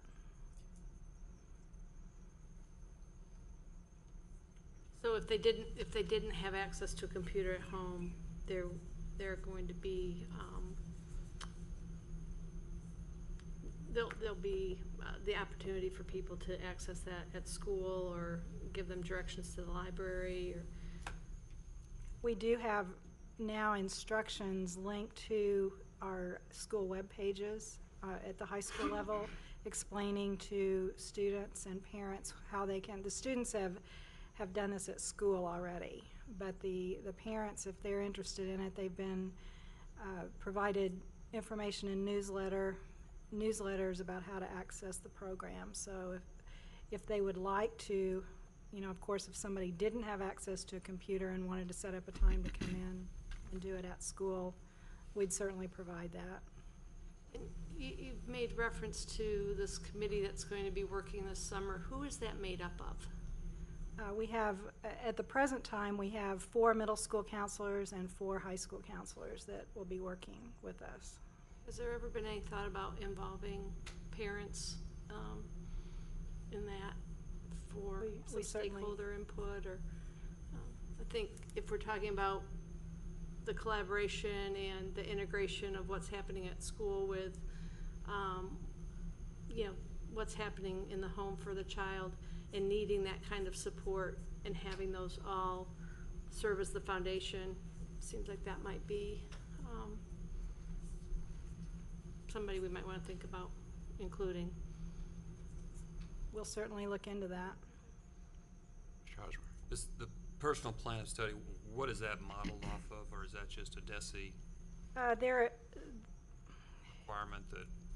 DESE has provided within the career placement and guidance department of their state department. We have a website, or an online web access resource called MCCE. It's Missouri Career. I don't remember exactly what the name of it is, but we're all given access to that, and through that particular website, we have all of those documents available. We still have the opportunity to create our own that's personalized for our district, but we do have a model that we can follow, or a document that has already been designed. The community colleges and our state universities have also had input into that, so that they can align what we're offering on into the college level also. So it's an effort with our post-secondary institutions as well as the Department of Education to create that. Is this something that can be kind of, that some of the assessment materials can also be brought into that parents have access to with their kids, so that, you know, a lot of schools go to portfolios where you have kind of a virtual portfolio that goes with the student, and it's got everything. Missouri Connections does have the portfolio option. There are several assessments tied to that program. We can also download ACT plan, explore information into that product, so that by the time they finish high school, they do have an extensive portfolio. They build their resume, they build their, they can write essays, they can do any of the activities that most of our students would need as they transition to the next level of education. And a question for Norm, maybe, is there something that we could, I'd like to get my hands and see kind of what this would look like. So is there something that could be presented to the board to you know, what a personal plan of study would look like. I can actually, if you're interested, I can give you a login that you can actually go into Missouri Connections. Do you have a student in middle or high school? No, third grader. Looks like it. He wants to see her portfolio. We'll loan you my high school senior. She thinks got enough problems. We can, this is, this can be accessed by anyone, you know. I just like to, you know, you hear about. You want to these see things, what I the like personal plan of study looks like? I just like to see what it looks like. Okay. Give me an idea. We can, Would you email that to all of us? That'd be I great. could do that, for sure. Good. Okay. Any other questions? Thank you, Jerry. Mr. Lee. And I'm sorry I didn't give you a heads up on this one, because you may not have the answer, but have you seen the impact of MSIP 5 and what that's going to do to you Yes. or us, and particularly on the counseling side of things? And if I look at this policy, I'm just thinking, what's MSIP 5 going to do to this? Have you had a chance to look at that? And I'm kind of putting you on the spot, I understand. I'm sorry about that. Well, I actually serve on the State District Guidance Advisory Committee, so I've been to 2 meetings where we've been presented the information about what the proposal is for MSIP 5. Of course, a lot of that I think is on hold at this point, but the college and career readiness piece is the one that we're really tied into from the counseling standpoint, and part of what we do, obviously, every day would certainly relate to that. We've already began collecting data about the numbers of our students that earn a college prep certificate each year. Even though the state is no longer offering that from the state level, we are continuing that as a district so that we will have that data on hand so that we can use that to continue to look at and increase our students' college readiness. It's going to have an impact. I just didn't know Yes, how much it will. Thank you. Guess you need to stay right there, both of you. JHG, reporting child abuse. Okay, JHG was first adopted June 24th, 92, and the state of Missouri does have laws that require the reporting of suspected child abuse and neglect. We recommend these revisions to reflect changes in terminology used by the Department of Social Services. The revisions also clarify the role of the public school district liaison. Questions? Mr. Ford. Okay. Thank you very much. Mrs. Kissinger's coming, so we must be to the 7.11 Professional Learning Online Resource. Good evening, Dr. Prater, board members, and Dr. Ritter. As you know, professional learning and research related to that reflects the importance of us as a system providing site-based, collaborative, job-embedded learning. And it's really important that we're able to differentiate that to meet the unique needs of both our schools and our teachers. You're also painfully aware that as a result of budget constraints, it's been necessary to reduce resources, including personnel, to support site professional learning. And you as a board have recently expressed a desire to make sure that we as a system supporting our schools continue to look for more effective and efficient ways to make sure that we are continuing to directly support our sites. In response to that need, the Staff Development Department, really for more than a year now, has been investigating alternative strategies and resources to provide that support for our schools, our teachers, and our leaders. So the purpose of this particular action item is to present to you a recommendation for a resource to do that very thing, support our school and teacher professional learning.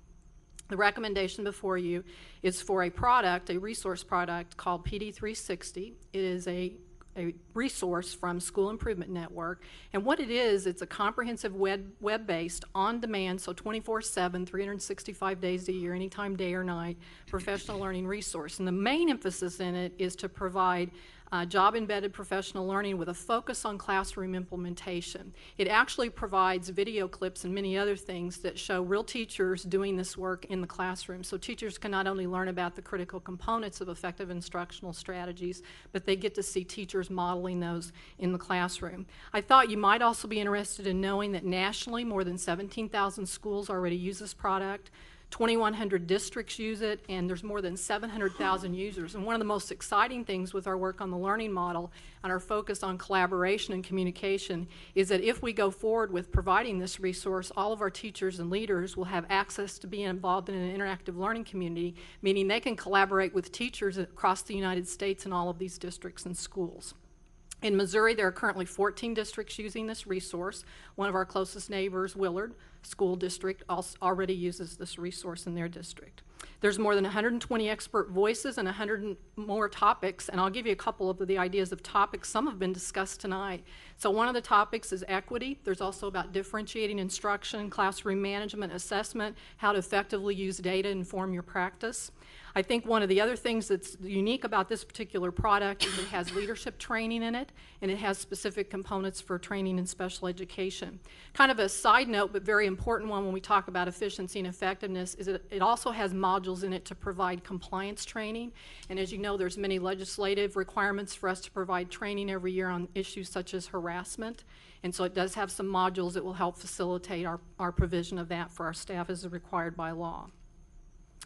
One of the things the Staff Development Department did this past year to kind of study the effectiveness of this was to offer to some of our sites that were interested to actually access PD 360, and it wasn't required, but they had the opportunity to choose to use their site professional learning funds to do that. And we had 25 sites out of our 51 that decided they wanted to test PD 360 for its effectiveness and use. A couple of things that we did to try to get some feedback. We have, as you know, an annual needs assessment survey of our teachers, and 71% of the teacher respondents indicated that they had successfully used strategies learned in PD 360 to improve student achievement. And there were a couple other questions, but that was one we thought would be of most importance to share with you. Principals of those 25 sites were also surveyed, and 85% agreed that this was a beneficial way to support their site professional learning. 90% agreed it provided an effective way to address the needs of their individual staff members. We thought just briefly tonight it might be helpful for you as a board in making this decision to hear from a couple of the principals of 2 of the schools that used PD 360 this year, and they have been painfully patient tonight. So I want to thank them personally and publicly for waiting around to share with you their insights on the value of the use of PD 360. And that's Mr. Dave Smits from Kickapoo High School and Dr. Debbie Grega, principal of Reed Middle School. And we'll start with Mr. Smits. So Mr. Smits. You two have to admit your kid just came in, didn't you? Yes. Got dinner first, I hope. We were waiting outside. We didn't want to heat it up in here too much. Thank you for the opportunity to visit with you. I'm going to take a chance just here to steal the mic and say thank you for the resources you provide for us. I've gotten the opportunity to sit through training for our smart board technology and even today, and so it was just great. And I a couple of times wished I was back in the classroom using that technology. And you know, that technology is not too dissimilar from what is available for our staff on demand through PD 360. One of the ways I use it and have specifically used it is to support our young teachers or teachers who need particular areas for growth and strength, strengthening of their instruction or their classroom management. And PD 360 provides us with very pointed, very topic-oriented instruction from experts and from the classroom examples, anything from classroom management to collaborative work with colleagues or for parents. And it just really is a tool for us to help that professional growth. It also is a tool for us in our as a part of our continuous improvement as a school through our collaborative teams. Our collaborative teams are consistently looking at strategies that can improve instruction, as we would hope, and so we are able to use the resources found in PD 360 within a small group of 2 to 3 teachers to sit down and to look at that resource. We found it to be especially helpful. My staff, through some survey information, have said it is most helpful for the youngest and the newest teachers to help them to grow, and that's where we need that help is with those younger teachers. And what I'm looking forward to doing in the future to help augment and support the use of PD 360 is to use it as an instructional leader to make recommendations as we monitor and support our collaborative teams in their instructional work, to look at what they're doing and for us to get engaged in what options there are and say, hey, how about taking a look at this and offering that up as a resource. So I find PD 360 to be a good resource. It has been something that's been helpful for us, and I hope it continues to be. Any questions for me? All right, thank you. Got some later. I think they've said it all. You really don't need me. No way. I went old school and even printed out an email. So you guys, as I talk about this, maybe I can. Everybody's taller than me. In my building, we use it, PD 360, to help guide our improvement efforts. So we have staff development that's embedded two times a month, every month. And our topics vary depending on what we are doing as a school. Sometimes the topic is driven by what we see in our data in terms of improving, and sometimes we use PD 360 and teachers have choice, which is fantastic for teachers because you have a variety of teachers doing a variety of things in the classrooms. We have special education teachers, we have foreign language teachers, we have PE teachers, we run the gamut. And sometimes PE teachers may not feel like a lesson on writing and how to improve writing really, although they do teach writing now in PE to some extent, but it's not within their strength and what they do every day with the students. So if you look at this listing, as we meet in different groups and we meet by teams, so I have my grade level teams, 6, 7, and 8 meet together, and then my specialty teachers all meet together. And while they meet, I take notes in terms of what they're sharing. What they do is I give them one of those 2 times a month to view the video, to reflect. They have to write a written reflection on what they learned during the video, and then they go implement it in their classroom. And then they have a certain amount of time. It makes them wait until they write a final reflection on how it went when they did implement it in their classroom. And then when we meet that second time during the month, they share out to their group how it went, what they learned about, how it went in their classroom, and what they would do differently next time to make it better. And so what you see here are teacher names and the topics that they viewed and the things they implemented. It's just an overview, but then I email this out to everyone so they can share, because not everybody is all together when we do this. As I said, it's by teams. So it's just it's an interesting thing. My teachers really do like it. It gives them choice, and they like to have a choice. So if you have questions, I'm happy to. Thanks, Dr. Gray. Enjoy. Thank you. We did also learn from the feedback and review of the test sites this year that one of the things that will be our responsibility as a district to make sure that we provide additional support to orient all of our staff to how to effectively use it. For example, how to effectively use the collaboration functions and the reflection functions and so on. So that's one of the things that our staff development department is currently working on, is developing strategy, because it's difficult to use something effectively if it's not real clear how to use it. So we know that's going to be an important piece. Another key point is that as we look at purchasing specific site licenses for this versus a district license, we will save about 33% overall of the cost to purchase a district license. Plus, it would give potentially all of our staff members, for example, for the compliance training that custodians and others are required to do, potentially we could use this resource to provide that training, which drives the cost even lower per staff member. It's also important, I think, to note one of the things we're pleased about is PD 360 updates the content twice a year. So we're getting new information, it's not old information. And I think one of the most exciting things is that our paraprofessionals who also work directly with students will have access to the information in PD 360 for their own learning. Also, the physical note, PD 360, it's currently in the budget, the staff development budget for the current year. We have some credit from what's remaining on our current subscriptions, and we have reached an agreement with PD 360 School Improvement Network that this price will be maintained for a couple of years without an increase. So we are recommending that the Board of Education approves the purchase of a 1-year district subscription to PD 360 in the net amount of $71,225. And I'd be glad to answer any questions, and we have other people here that might be able to answer other questions that you have. Sounds like a great idea. And I think Dr. Gregg answered a couple of them with respect to, it sounds like it's used on site. Do teachers have access to it at home? 24/7. You said that earlier, but I wasn't sure, so a teacher can do this at home and still be able to collaborate coming back to, because I was curious about the accountability, you know, of determining the accountability of this if it's on an individual learning process. And I think the accountability comes into, as Dr. Grega pointed out, the reflecting back together as a collaborative team and the implementation. I think it's a great, I mean, is it a required thing, or are you going to use it? I mean, it's a great tool for the toolbox, and I just think it sounds like a tremendous opportunity. Is it going to be built into the professional development? The requirement would be if we use it for compliance training, because we're all required to go through certain compliance training. The district, from the district level, we will not be mandating or requiring that every teacher in the district do anything other than if it's a compliance issue legislatively. It will be up to each individual site, and that's the beauty of it, to decide what is it that we most need to learn as adults in this system to support the learning needs of our students. So it will be a site decision on how they, and whether or not they decide to use it. I think it's a really creative way to do that, so I applaud you.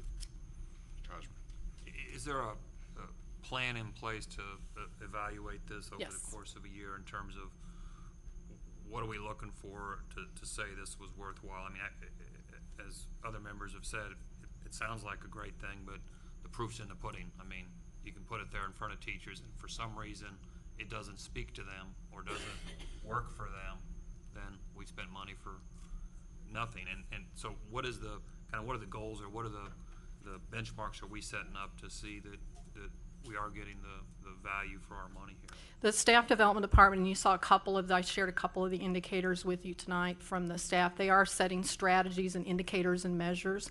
And so this time next year, because it's a one-year subscription, our plan is, if we come back to you, because if the data doesn't indicate that this is worthy of a district subscription, what we may very well determine is that it's more cost-effective to just, there may be a smaller number of sites that have found it effective for their use, and we may go back to an individual site subscription. But they are developing indicators and measures for next year. I don't have all of those with me tonight, but we definitely, that's part of our strategy, is we've got to know this time next year, again, is this an effective and efficient thing to continue past a year? So yes, we will. I guess a quick question. Is it customizable in terms of, can we add content? Or? This is not PD360, but you may recall Atomic Learning that we use for some of our Smartboard phase training. It has the capability. We have not purchased that module on it, but we do have an online system that we have the potential to do that. And we also use Moodle, which is a free online tool that we can customize. You have to have staff to build it, and that's the challenge with it, is the time that it takes for staff to build it. Mrs. Kester, as an online resource, does it have a way to track usage? It does have a way to track usage.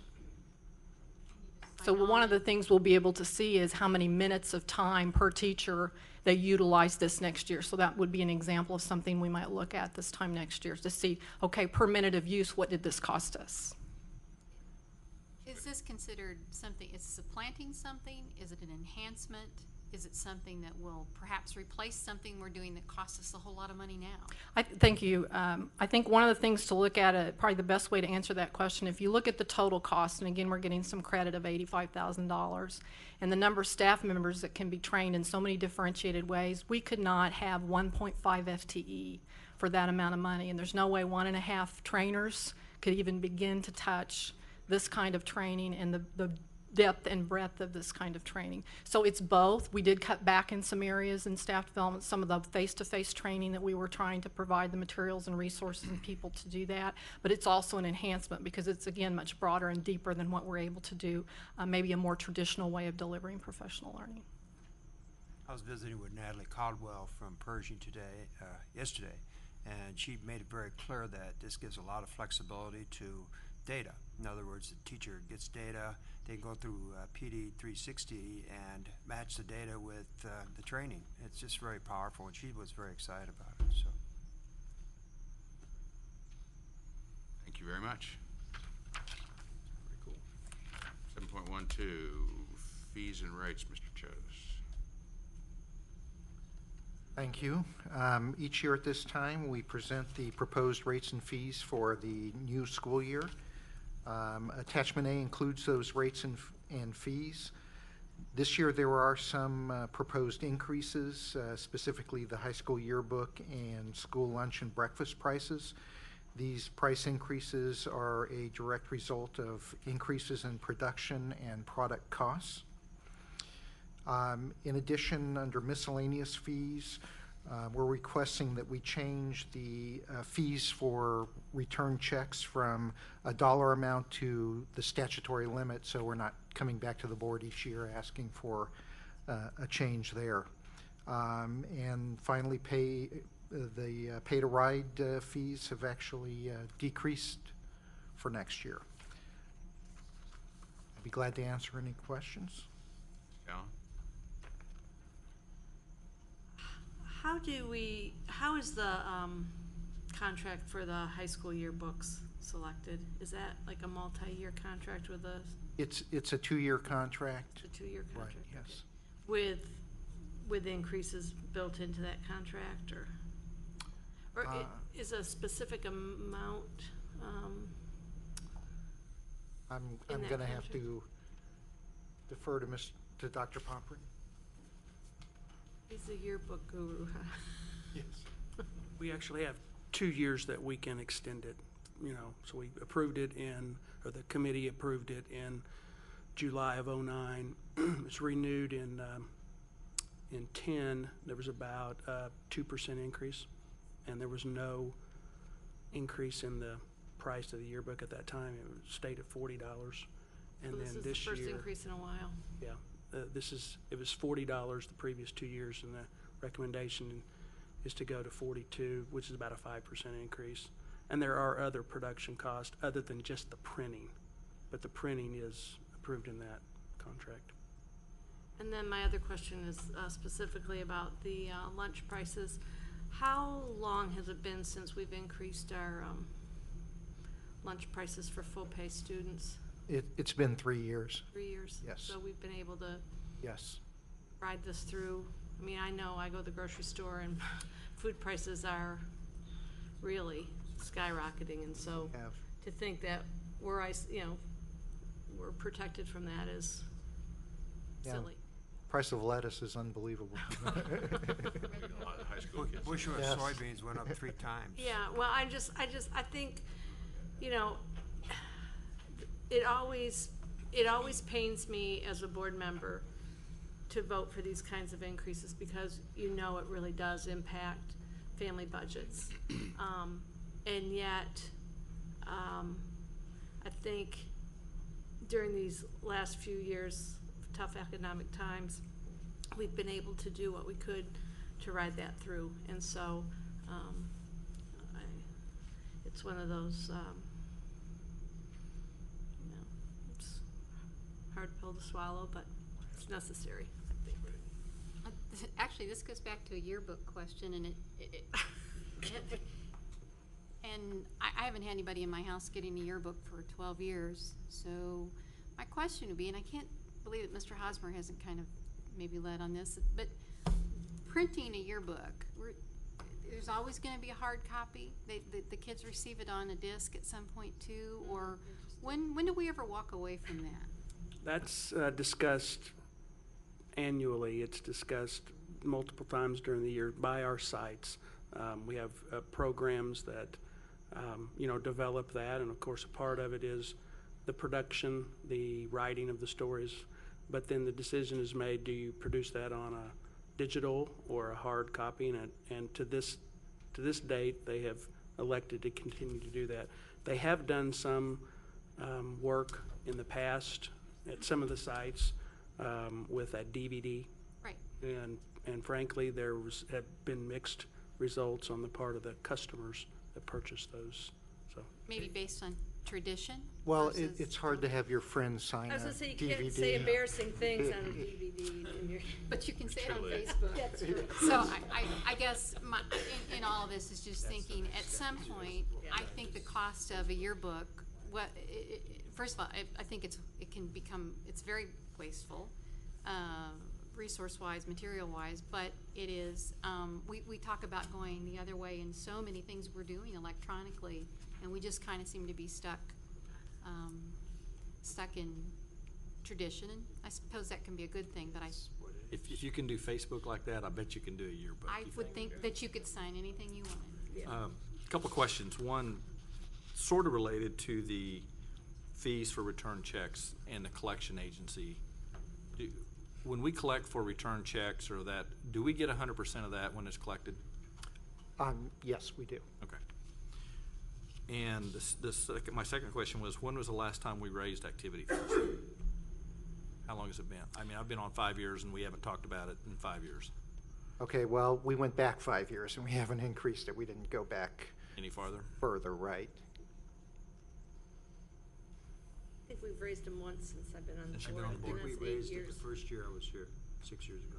Some of them, or, I mean, pieces of it? Any other questions for Mr. Chudas? All right, thank you very much. Thank you. Right of way for Campbell.